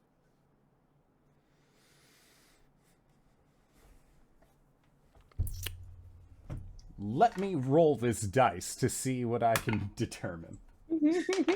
And Eladon, like, gazes off into the distance. I am unfamiliar with any such Allicorn. However, I was able to fly for a period of time. Is that the same thing? Well, I was kind of assuming that us finding your Allicorn was the fix to something, but Are you not an Allicorn? No, I am but a majestic unicorn. Were you ever an Allicorn? I No, could this part fly right up here until was about your 20 Allicorn. minutes ago. Question, isn't this the Allicorn right here? So an Allicorn is a unicorn typically with With wings wings. who can fly. Right, since like the 2000s, I guess, or the 2010s. But the original definition of the Allicorn was the cartilage that made the horn of a unicorn. Really? Aw. Yeah, let me pull this up real quick, just because I don't know, they Yeah. might actually be talking about a flying Oh unicorn, my but God. Allicorn, You're gonna see a lot of My Little Pony wiki. unicorn horn. Yeah, you see, you have to get past the My Little Pony because unicorn horn, also known as an Allicorn, is like an old Eurasian reference towards the material that you got off a unicorn. Yeah, unicorn horn, also known as an Allicorn, is a legendary object whose reality They are not the is- same here. Yeah, that's what I'm trying to figure out. Is like, are we talking about a flying Pegasus or flying unicorn, or are we talking about the unicorn's horn that we just found? Look, it's not the first time Wizards of the Coast has taken lore and said, I like that name. Let me write something completely different. Yeah. Yeah, as far as Eladon knows, based off of their role, they think that it's a flying version of themselves. If there was someone imprisoned in a crystal, do you have the power to save them from that?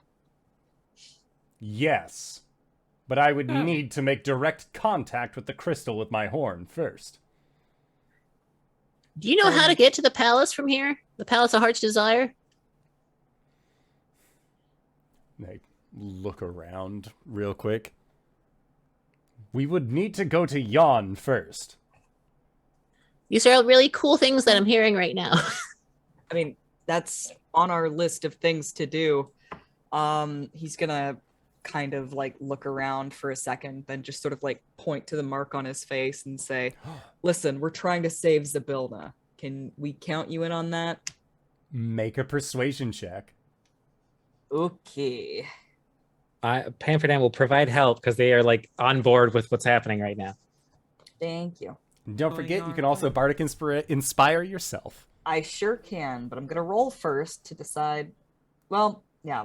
I'll Okay, inspire yeah, myself. roll, Why not? and then if you don't feel like it's enough, bardic inspo. Dirty 20. Okay.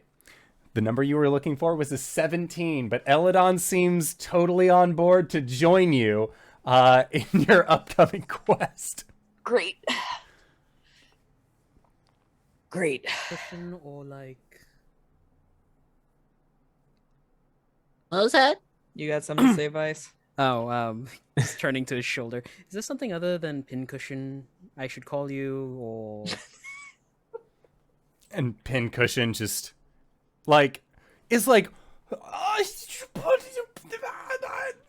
rocking horse wasn't a rocking horse? Like, they are, like, so, like, flabbergasted by this.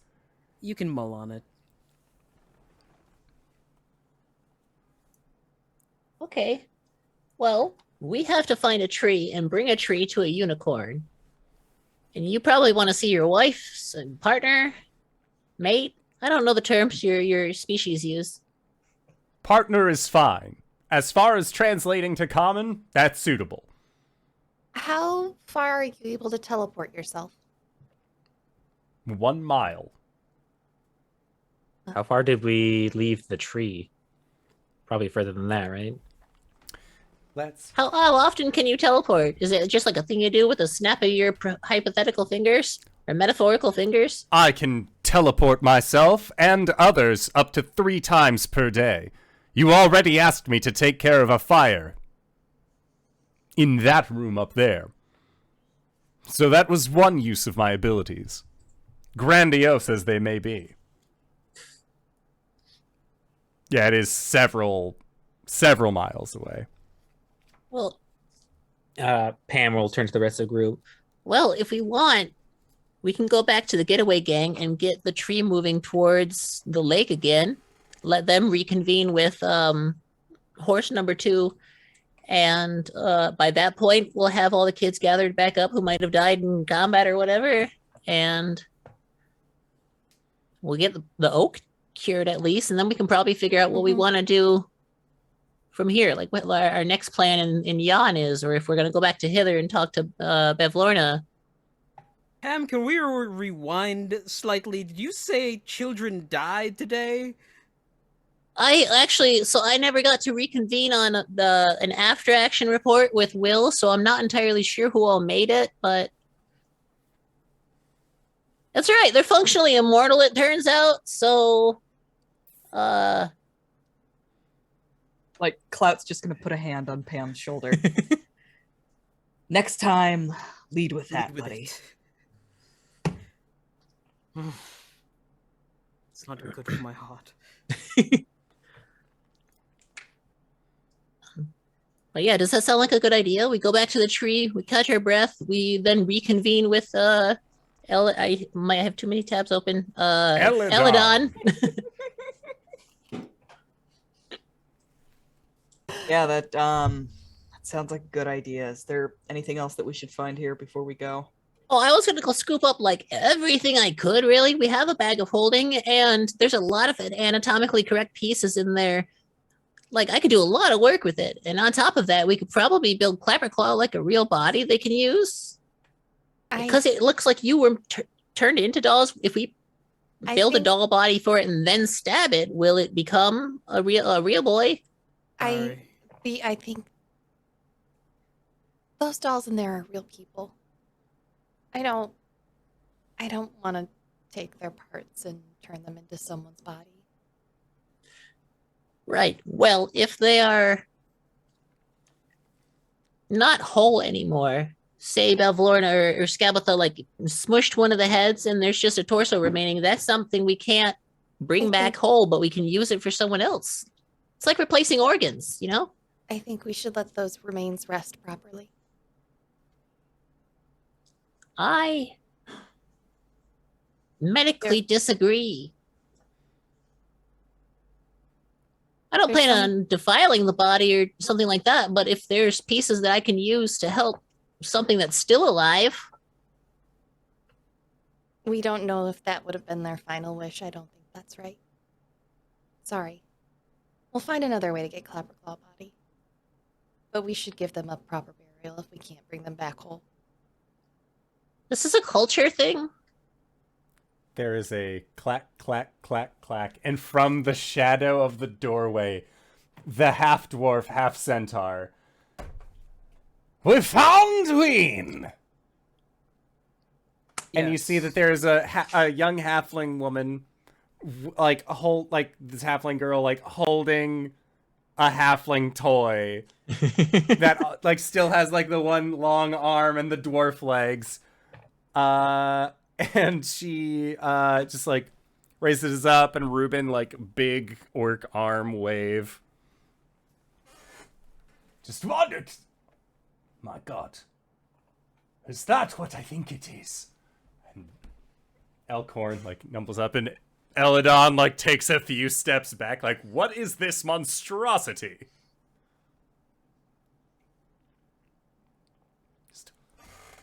It's one of the most beautiful creatures I've ever seen in my whole life. I'm gonna bang.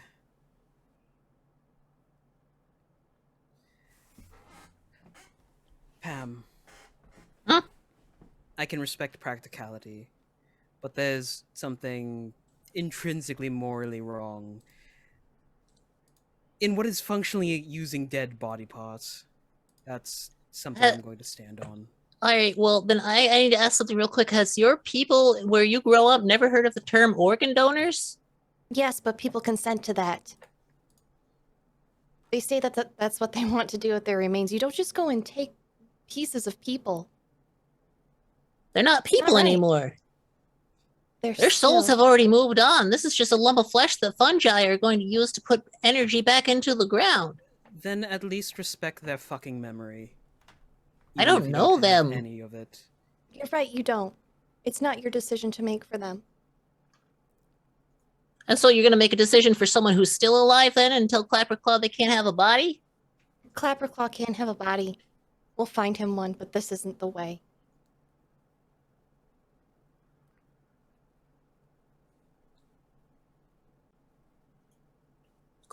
Pam seems to be struggling with the concept issue. If something makes someone uncomfortable in this group, Pam, it's a no-go. Several things have made me uncomfortable in this group. Sorry, what was that? Sorry. Several things have made me uncomfortable in this group. Then voice them. We did. We still went through with things. It seems like just whoever has the more charismatic power gets the pull. Remember when someone wasn't comfortable with other people making decisions for them, and then you went ahead and made decisions for them?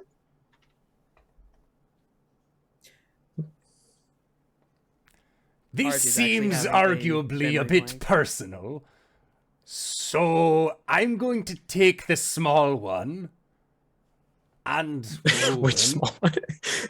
and we'll meet you all at, you said you were at Little Oak.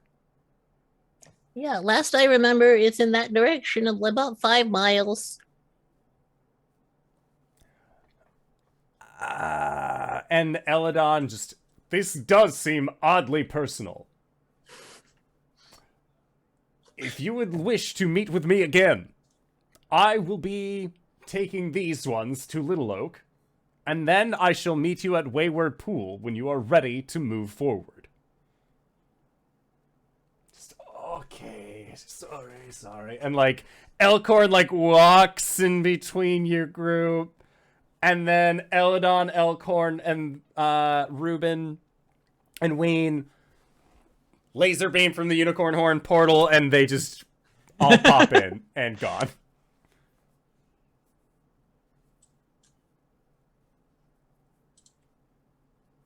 Someone just left with someone else's body parts, and there really wasn't an issue with that. I had plenty of issue with that. Mm-hmm. I have plenty of issue with everything that's happened here. All right.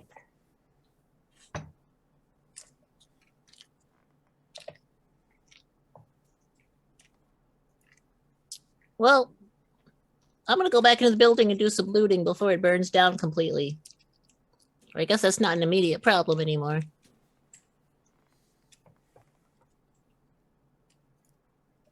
Well, Pam, for what it's worth, I don't know if we'd be here without you, so Thank you.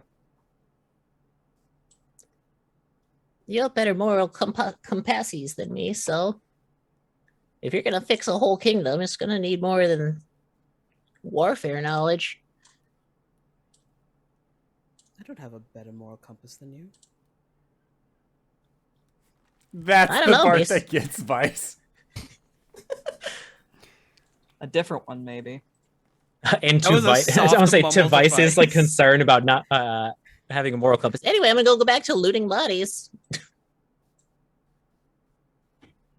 I don't know, Vice. Are you so sure about that? You had a chance to leave us back there.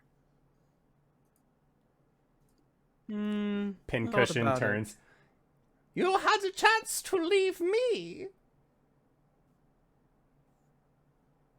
Hold you shut up. You'll start walking away. Of course, boss.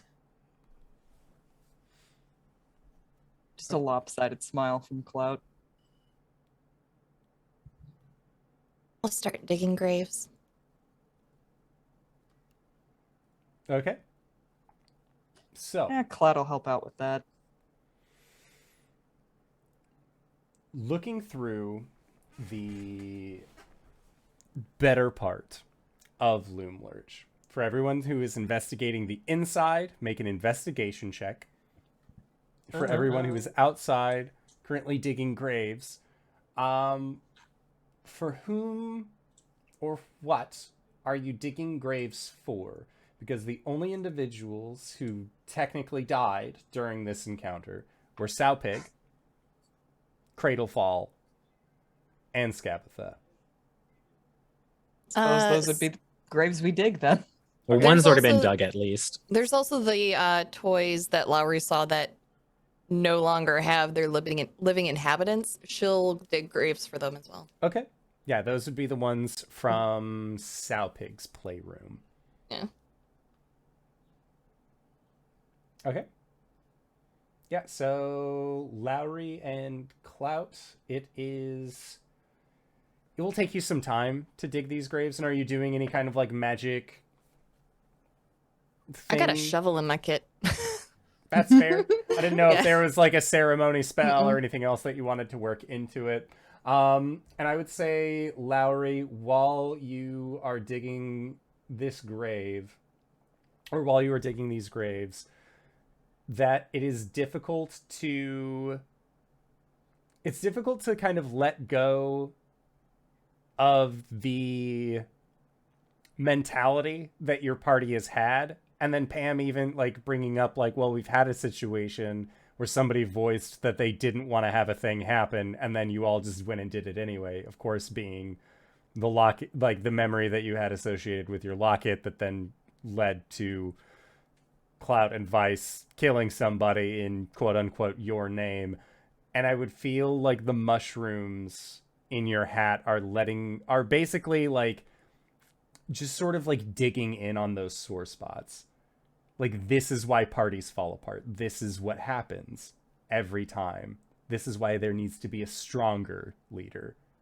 And I feel like there is that backbiting mentality that is just digging in at this very tender moment for you.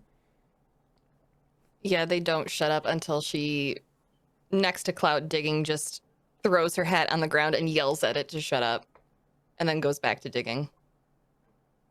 Sort of raises his eyebrows. You okay? I'm fine. Right. They just don't shut up sometimes. Your hat?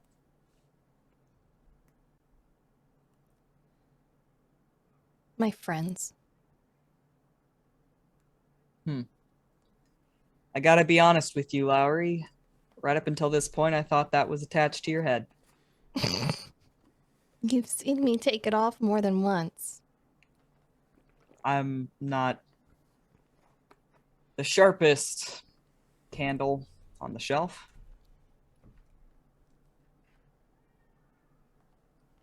Why would you think a candle's sharp?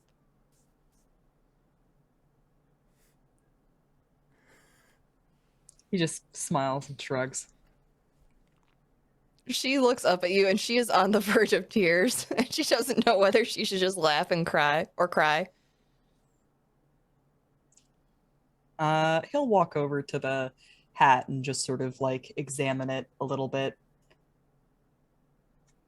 These guys talk to you? Constantly. Some days more so than others. That sounds exhausting.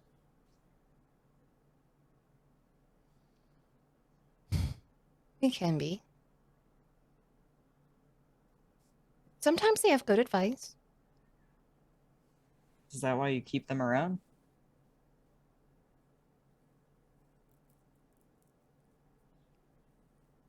I don't really have a choice in the matter.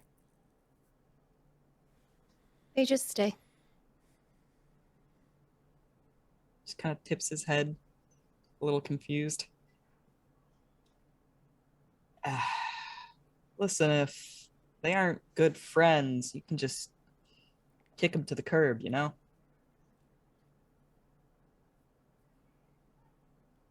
She'll take the hat back and put it back on her head. I wish that were true.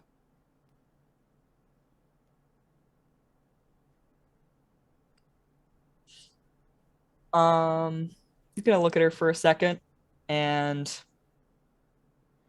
he's going to, like, as she like looks back down to continue digging, he's gonna like quickly cast a spell, and he casts silence.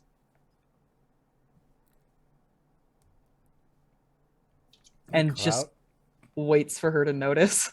can you make me an insight check? Cool. 22. 22. Clout, you're fairly certain, having dealt, and, like, you know, been on the streets of Waterdeep.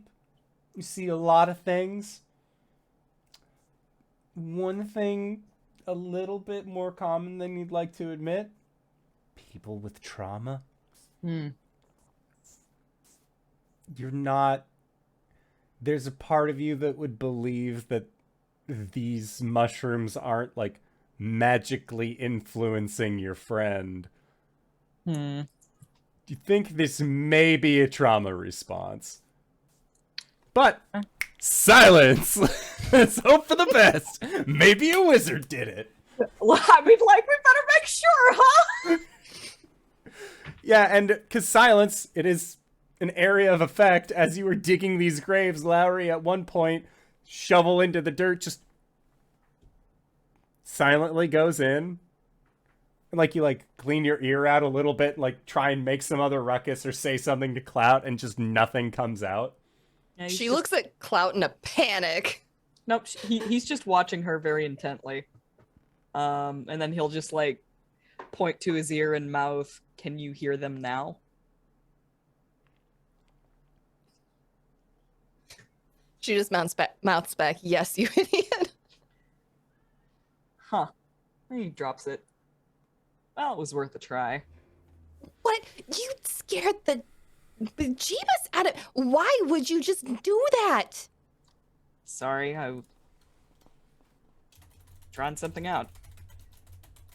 Use someone else as your guinea pig.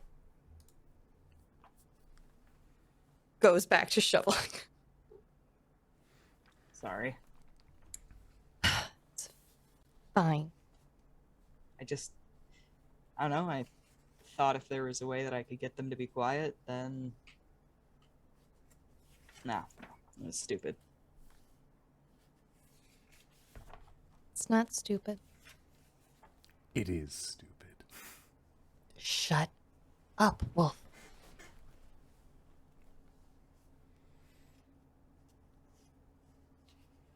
Thank you for trying. If you ever want to talk about those guys, I'm really good at listening.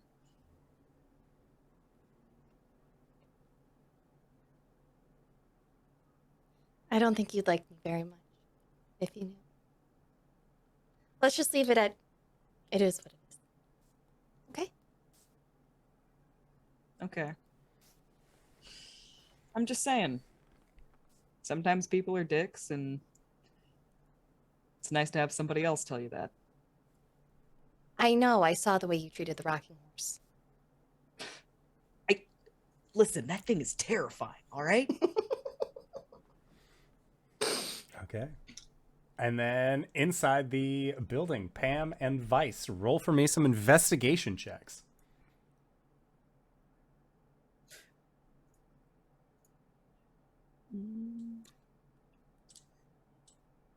All right.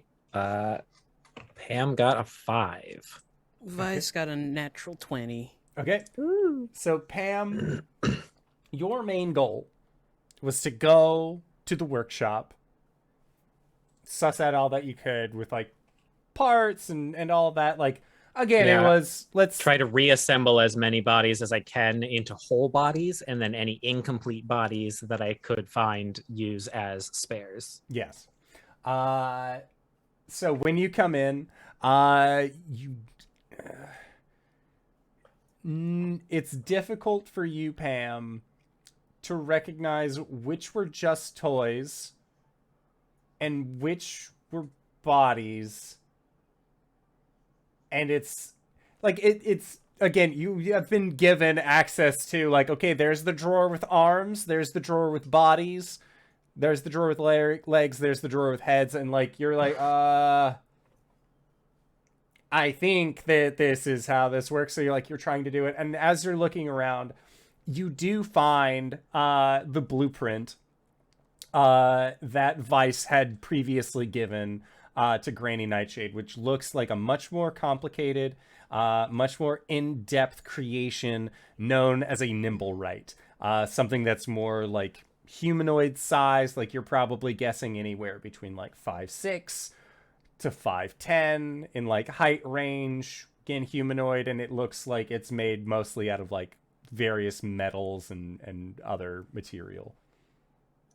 In Pam's brain, there's a bit of editing and rearranging they see on the blueprint that starts to weaponize the Nimblewright, like enhancing its knee joints so that it can handle more weight and pursue things faster. Pam pictures the claws being separated so that they can operate as razors, and they're just frustrated with the way that their hand and brains works right now, and scoop up as many things as they can as usable resources. For sure. Yeah, so you'll be able to scoop up and fit out as many usable resources as you would like from the workshop room. As you pass Will, who looks like, again, he's taking a big heckin' nap, Yarn Spinner has actually like moved Will onto their back to help like transport him around. And is just like kind of like looks at you all, or looks at you, Pam, looks at Vice, as Vice, your nat 20 is able to let you go throughout, and say, to be fair, I don't think that they should necessarily like wake up here, but I also don't think that you should just take him right back to Little Oak. I think that the best place for this young lad, for this sleepy head, probably be, my guess is Wayward Pool. Good place for him to rest up. That makes sense. That's where we plan on going after this, so... All right, well, I will meet you at the pool then. How about that? Yeah, I just have to get something out of their pocket real quick. Yeah. Pam will reach and kind of rifle around for a sec and then find the vial that they had Will collect Cradlefall blood in. And they'll look at it and... Praxis Alandos, Shathul Darath, and now Cradlefall. Put the blood away in their inventory. And yarn spinner just... I don't recognize that spell, but however you want to word it, it's fine by me. Just, he will meet you at Wayward Pool. And Vice. With a natural 20, where are you wanting to investigate? Like, in Vice's head, like, what is the prime grift spot? Lord, the bedroom has some of the stuff, but if there's like not the workshop in per se, but like, wasn't there a room full of like magical items or something like that? Or was it just I'm thinking of Sow Pig's room where it had the Allicorn horn in it? That was Sow Pig's room. Oh, okay. He'll meander up the stairs to Skabitha's room. Yeah. Okay. So, in the hag's room...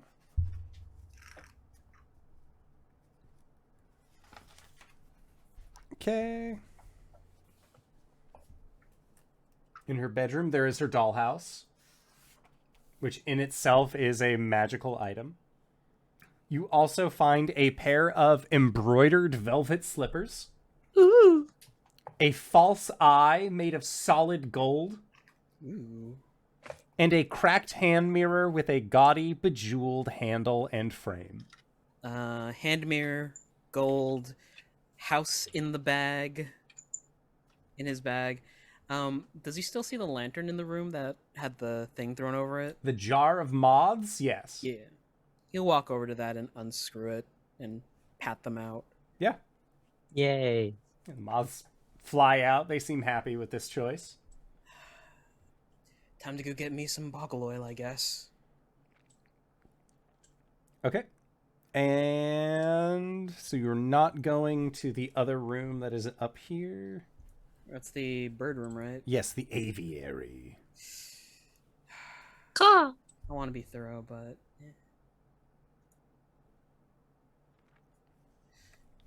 Okay. Sounds good. Okay, so then for the boggles... Yeah. Time to wrangle some oil. Okay. Ba-ba. It looks like the boggles were last seen in the workshop where Pam currently is. That's where he and Vice went to go free when. Yes. Ween.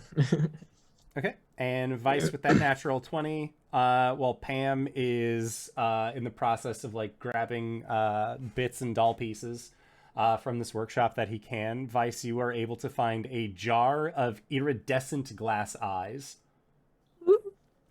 a silver hammer and chisel in a green leather tool belt, Neat. and an iron metalworking tongs shaped like the jaws of a snapping dragon. This is in the workshop? Yep. Pam, do you have need for these? Not right away, but I can use the metals. I'll leave them on the table here. So why do you play the game? Checkers, it's a simple game, but complex. A very low skill floor, but high skill ceiling. No, I'm talking about the game. Zorvental. History check? Yeah. History check from Vice. Pam doesn't need a history check, or... Yeah, because is this something that Vice has told Pam before? No, this is something Pam knows from their life. I imagine Pam is referring to what in Dragon Age would be the game, where you're essentially trying to, like, social your way into everyone's good graces. So, what game are you talking about? Vice, I would like for 23. you to make either a history or an arcana. 23. So with a 23 Vice, you would know that the game with capital letters, or Zorvental, as Pam just called it, is the game the dragons play, the proxy war for territory, because they don't fight each other. They have worshippers and cultists and armies that'll do it for them. So that's their Game of Thrones that they play all their life is Zorvental. So that's what Pam is referring to. What makes you think I'm playing this game? You prayed to one of them like a dull call earlier. Not so much as a prayer as a request.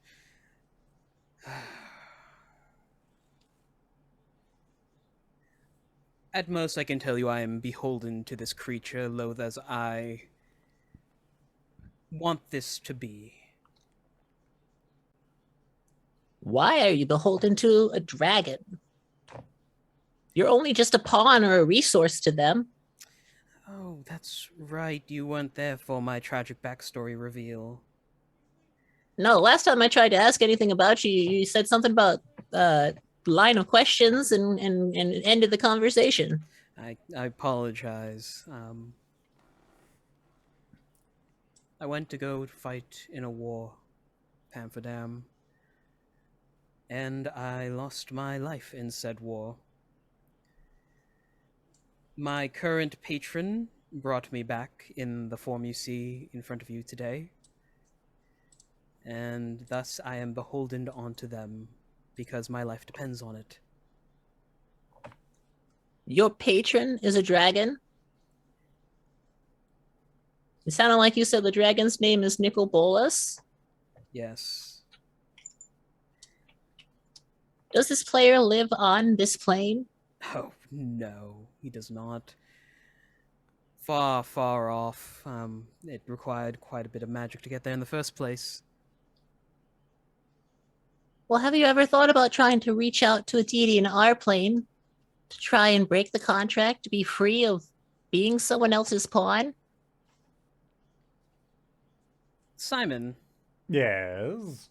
initially, when Vice woke back up, could we say he had gone to Rakdos to see what he could have done? Sure.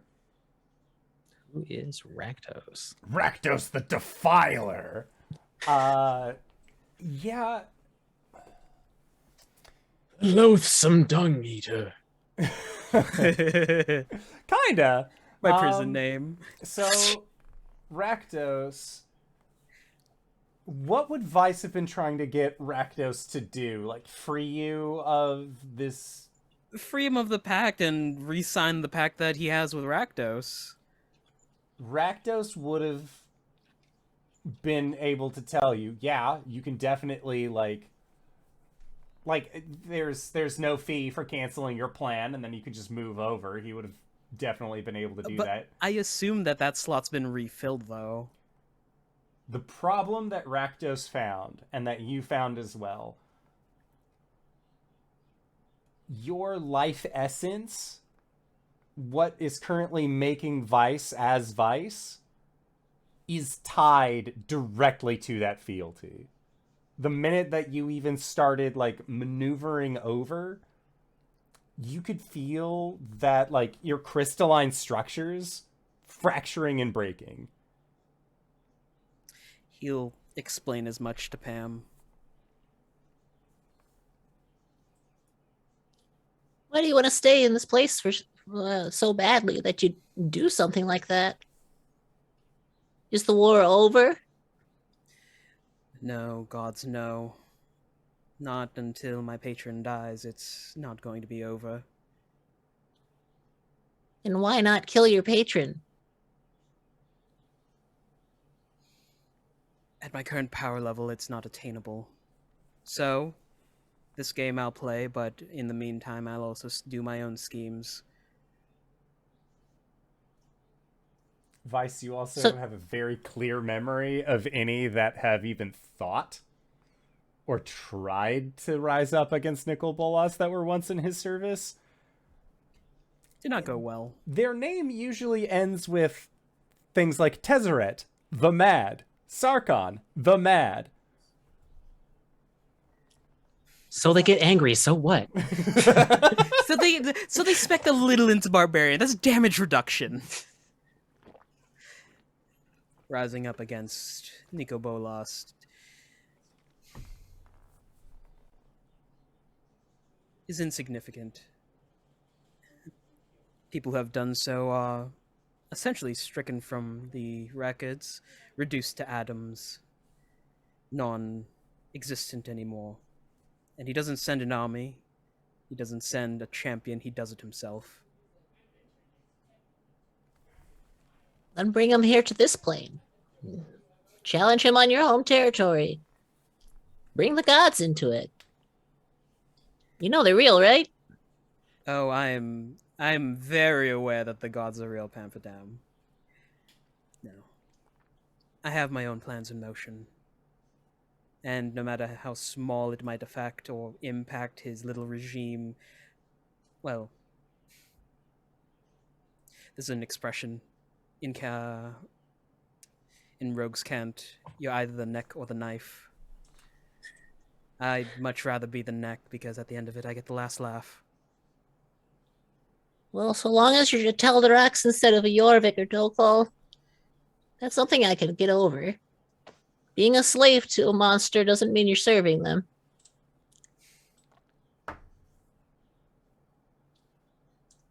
You want to help me wrestle one of these things? Points towards the boggles. I was just going to intimidate the oil out of them. I don't know. Last time I tried to intimidate a boggle, and I was almost blinded for a week.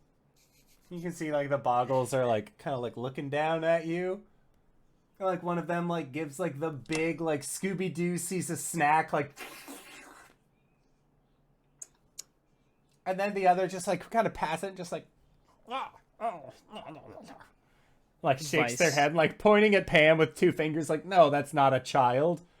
Like, we know that's not a kid. God, Craig, I know you're hungry, but go downstairs and grab a Snickers. But yeah, otherwise, if you think you can get some oil out of it without having to knock it out, go for it.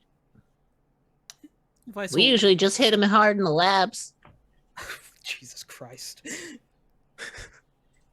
I'm invoking another deity's name. Oh, right. They don't believe. Anyway, Vice will look up at the boggles. What did he need? Slippery oil? Oh, fuck. That was so many notes ago.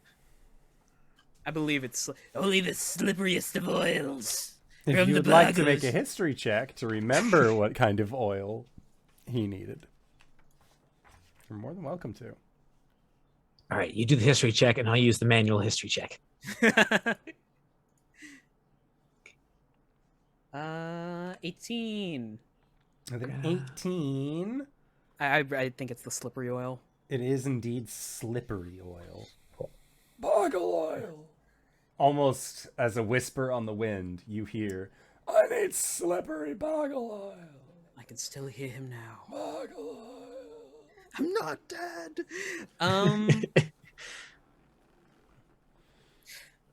Vice snaps his fingers and he'll telepathically link up with one of the boggles. Oi, I need some oil. Too bad. You want some glass eyes? Wants our oil. What do you want for it? Manuals. None of my business. Ha ha, very funny. Yes. Well, just so y'all know, Skabitha is dead. Y'all might be next. They will look amongst themselves as I refresh on boggles, just to make sure. Are they beholden? They're just little scamps. Let me just read up on boggles real quick. Do boggles fear death? I need your I need your bodily Joke's fluids on in this you. jar. They are all When about you say Skabitha's pranks. dead, and they like see all the kids have been freed, they just go, oh. Kind of look at each other, and like one of them like makes a hand motion, like thumb over their shoulder while looking at the others, and the other two nod and just bye bye. Wait. And you watch the three of them just and use their dimensional rift ability to disappear. Yeah, so They that's can why do we that? that's why we typically wrestle them, is because they kind of suck. They can fucking do that! I thought you were gonna scare them. I wanted to talk first! Is there, Oh, like, yeah, residue no, on the you said wall? you were gonna intimidate them. If I knew you were just gonna reason with them, I would have stopped you. Jeez. Just Okay. fucking just like scooping goop from the ceiling into the jar. Make a... God, this would be a survival check? Yeah, get that blood and skin. 14. 14.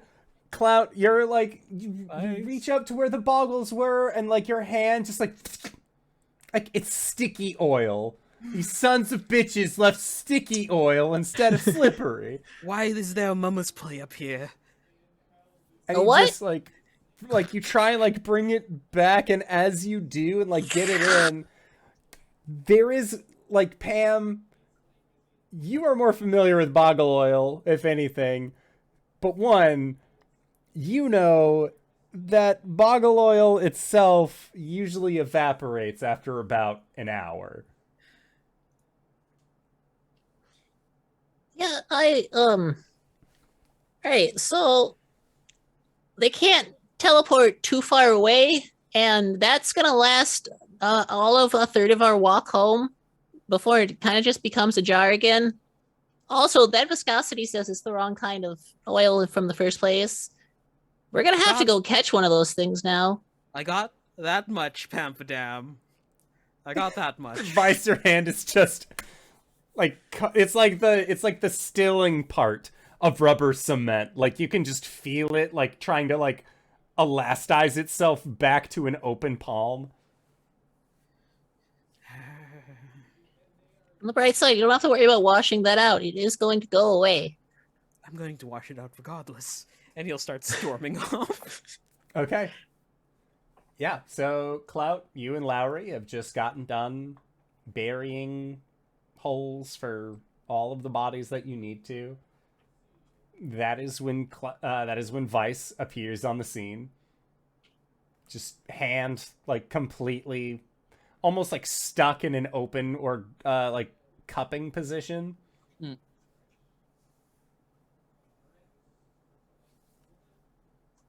What is that? And Just Vice, looking at Vice. yeah, Vice, you have emerged on the scene with your friend's hand, just like in a scoopy kind of way, just stuck. Tried to get boggle oil. It was the wrong kind of oil. So you didn't. You want to wash your hand? Apparently it'll go away in an hour. If it lasts more than 4, I'll have to call a doctor. Great. Don't touch anybody with that. There's a half moment in my head where I was like, Vice hits Clout with his hand. You can try. Just right in the face. Oh no. In the meantime, shot in the dark, Pam's gonna run out the front door and frantically look around to see if they can spot the boggles anywhere around. Make a perception check. Oh, Where is my perception? Oh. 10. You are not able to see the boggles as they are going, but instead you see what looks like a small grouping of goblins kind of like cresting over a walkway, one of them having this large toffee apple head. As they see you, just we reached our timer, everyone. they like wave at you. Well, it's pleasures to be meeting you again. Or no, they didn't. They never met you, Pam. Just pleasures to be meeting you. Do you want candy? Goblin Market will be opening in the next 10. If you follow us, you can have first pick of goblin candy. Well, no, I'm good, thanks. Very good lollipop of beetles. Toffee bugs. Yeah, maybe later. Gummy worms. Yeah, you know what? I'll meet you there. I'll meet you. I'll buy some when I get there. You don't have to pander to us. It's okay. We get it. Our food isn't for everyone. But come on, guys. We have candy to sell. And the goblins all just like, and like walk off to their little spot and just get the goblin market set up, not knowing what has happened inside of Loomlurch proper. Yeah, so I think the boggles got away. Pam, are you like going back into the building and then meeting up with your party? Yeah, I'm gonna gather up with the squad. Oh, they can't have gotten far. What do you know about boggles? They're butts. They like to pull pranks. They can make either an adhesive or a incredibly low viscosity lubricant. They can teleport. It's like roughly between 20 to 40 feet. I haven't really gotten the measurements down myself. Easiest method is to just bonk them with a blackjack before they know you're there. Talking to them or reasoning with them doesn't work. They will probably just pee on you a little. They really aren't fun, but they are a good resource. What if we offer to take them to other people who like to play pranks, or even better pranks? Has anyone tried that before? I didn't take part in the research myself, but it's something we can try if we find them again. Kids like to play pranks. Yeah, they're pretty much built for it. Like, I think they were literally built for it, but like the original creator died like a couple hundred, I think like 1,000 years ago. So Is the boggle oil the only way we're going to be getting to Yon? We can ask around. You can make a history check.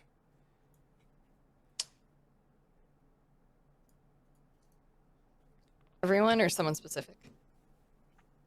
If anyone. All you're looking for is a 10. Get fucked, wings. Well, you not get it from No. Pam. Vice Okay, so I got a 9, baby. God damn it. Same. Okay, so Don't Vice- ask for a roll when you don't actually want one. Oh my god, no, this is even better if you all just like, oh, we're gonna boggle oil. The Vice, you remember Eladon, the unicorn that you just met, said that he was willing to take you to this place. Oh, yeah. The unicorn said that he could take us to Yon. oh yeah. Oh. My hand is stuck to my lip now. You were going like this and a thing. He was thinking like this, like Yeah. Fuck. Clout's just gonna reach out and try to yank his hand off his lip. Oh god, it's wet. Like Yeah. Make a strength check.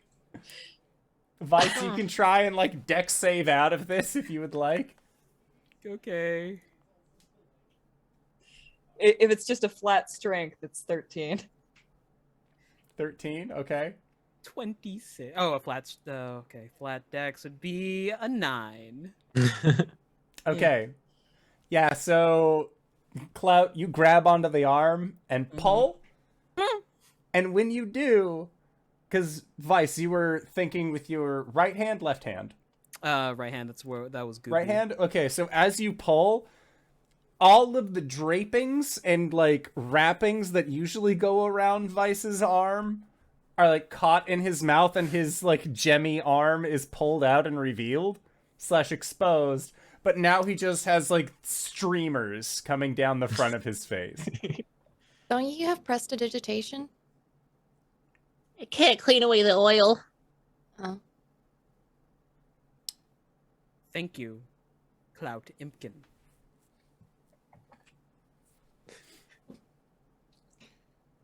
He'll just like toss his arm down. Well, Like, is I there think he anything was else? smiling right up until you true named him, and then he just frowns. ooh. Is there anything else we wanted to do in this place before we reconvene back with the lost or the getaway gang? Well, I've grifted plenty inside. Were we able to find that portrait? Yeah. Well, all right. No. Yes. Yes, and no. Lowry brought up a very good idea, though. Or a good no, Clout. My mind Clout told me that it would be a bad idea because that might implicate us in a murder if Skabitha doesn't show up when we prick Blightclaw's finger. You have a but- mind clout? Sometimes talks to me. And Is says that like a stupid. blood clot? You know what? It also causes an aneurysm. Yeah. I'm sorry to hear that, but we do have And Pam will hoist him up. the portraits themselves. One of them's Lowry and the other ones are black right now. I tried to make them change. I confirmed something I already knew, so but we can at least give them, maybe just have them not double check it. We can keep them for ourselves. Yeah, but I would like my hands back, and that was our trade deal, was these Oh, things. We could just give them the blank one. True. Also, if I remember correctly, we can confirm that we did steal the unicorn horn. That was one of the stipulations in our deal. Yep, that's no longer in Skabitha's possessions. Yeah, Think- maybe we can negotiate this. How many days left do we have on our... You have 4 days left in We total. gotta fucking go. Okay. 4 Yes, days gotta- left in total, and the purposes of the deal was to bring Skabitha the unicorn horn, return the big book of bad blood to, or bring the unicorn horn to Bavlorna, bring the book to Bavlorna, as well as bring Bavlorna portrait. Not gonna lie, guys, I kind of just want to flake out on this deal. Yeah, but Lowry, you get hives thinking about what flaking out on a deal like this would be. That would not be a good idea. I mean, I feel like it's a better idea than following through with it. I literally came here for like the one thing though. So like, I mean, like I don't care if we finish the deal or not, but I'm not particularly fond of using violence as the primary goal. So if we can find a tertiary option to get my hands back, I mean, she doesn't even have your hands. right. Right. what? The woman with the balloons stole your hands. Charm. Charm. We gotta go find Charm. to get Because your remember Charm. when- Wait, so Charm stole the hands from Bavlorna? Yes, remember when we were there, she tried No. looking for your hands. When we were there, she tried looking for your hands, couldn't find them. She was gonna give your hands back, and then I must have blacked out at some point.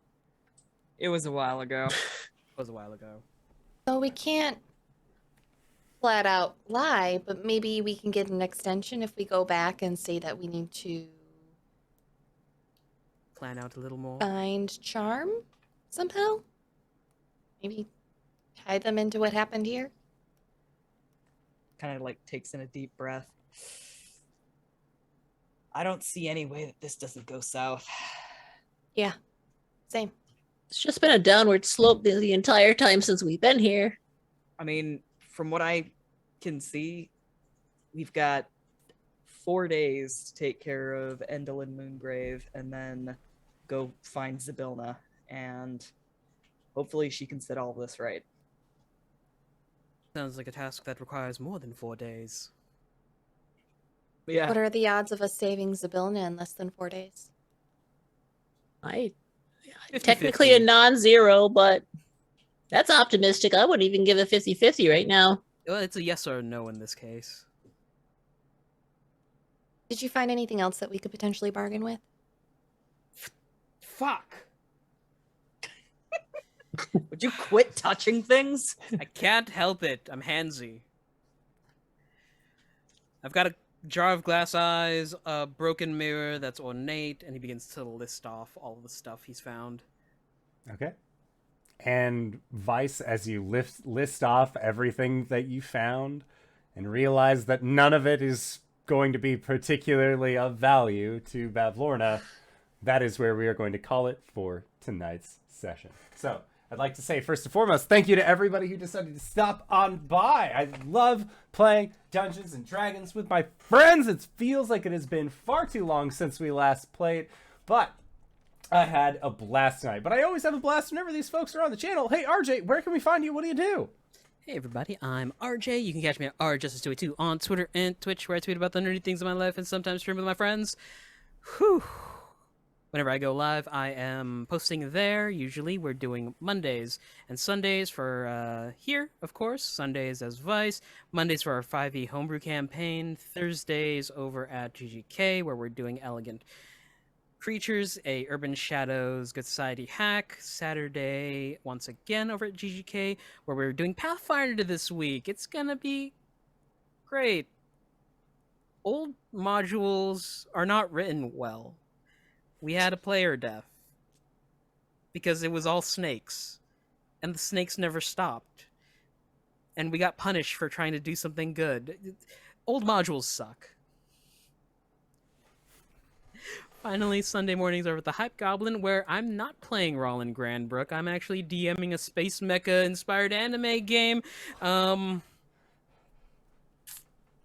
There are lamprey worms attaching themselves onto people on Neptune and turning them into zombies.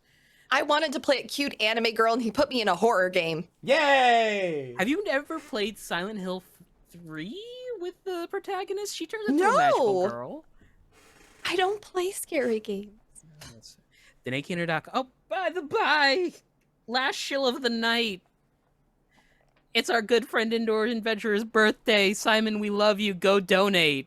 Also, code HypeGoblin 15% off at the Rook and the Raven. I'm gonna shill the shit out of my friends. DanaeKeener.com. My goodness. You can find me everywhere as the Hype Goblin, y'all. I am Sarah. Thank you so much for hanging out with us tonight. I am doing TTRPGs all over the internet. I am on the Bard's Playhouse a lot now. I have also joined their admin team, so if you want another cool space to go check out, I highly recommend coming and hanging out with me there. If you like Vampire the Masquerade, I believe there's a Pathfinder game going on over there. Whole bunch of cool stuff. You're about to see my face pop up there a lot. Yeah, and on Sundays, come see RJ do his thing. Tomorrow. Not tomorrow. Next week. Next Sunday. This coming Sunday. Time is irrelevant. DanaeKeener.com. And in the current present, my name is Mediaflare. I'm a streamer and voice actor. You can currently find me as a journalist known as Russell Gainsley in the Star Citizen universe in the HubNet news network owned by Oliver Zark. You can also find me, of course, here on Sundays as well as on Thursdays, where I run a Call of Cthulhu game themed in the SCP universe with a few members here, Simon and Wings. There will be some changes to my stream schedule this week due to a mixture of holidays and things being changed around. Otherwise, the next time I will be seeing everybody is on Thursday. Look forward to that. DanaeKeener.com. And speaking of DanaeKeener.com, hi everybody, I'm Danae Keener. You can find me at DanaeKeener.com. I do nerdy drawings mostly related to D&D and a lot of things on this channel. You can also find me at Danae Keener on Twitter. I've got a pinned tweet there that has my schedule so that you can see where I'm at on the Twitches in all the streamed games that I'm a part of. So go and check that out, DanaeKeener.com. And if you've made it this far, you probably already know who I am. But if you don't, hey, Acorns, what's up? It's me, your buddy, your pal, your friend, your previous birthday boy, the Indoor Adventurer, the showrunner here at twitch.tv/IndoorAdventures. We do shows like this on Monday, Thursday, and Sunday at 5:30 p.m. Pacific Standard Time, as well as... I'm so used to saying as well as on Sundays, but I already said Sundays, so think about that, maybe. If this is your first time joining us, you can go to youtube.com/IndoorAdventures to check up on all of the VODs of each of the games that we have played up until this point, or you can go towards where anywhere audio casts are being made available for free. You can find us there under the same moniker. And speaking of things that are being made available for free, if you go to patreon.com/IndoorAdventures, you can check up on our after show called Nights in the Courtyard, where we answer questions not only from the community, but also from each other. So, if you have any questions for myself or any of these other fine folk, such as questions like, if you were to donate to my favorite charity, where would you go? You would go to justgiving.com/page/happybirthday_indoor. Or if you wanted to possibly save 15% on your overall purchase at the Rook and the Raven, you would go to shop.therookandtheraven.com. Enter the code HypeGoblin at checkout. You get yourself free 15 points. Hey, well, 15% off. Hey, guess what? Those are questions that I just answered for free, as well as all the other questions that we're going to be answering for free. So again, come join us on Patreon. It's a great time, and we hope to see you there. But with that in mind, thank you to everybody who decided to stop by. Thank you to these players for putting up with my bullshit once again this week. And we'll see all of you guys next time. All right, everybody. Bye-bye!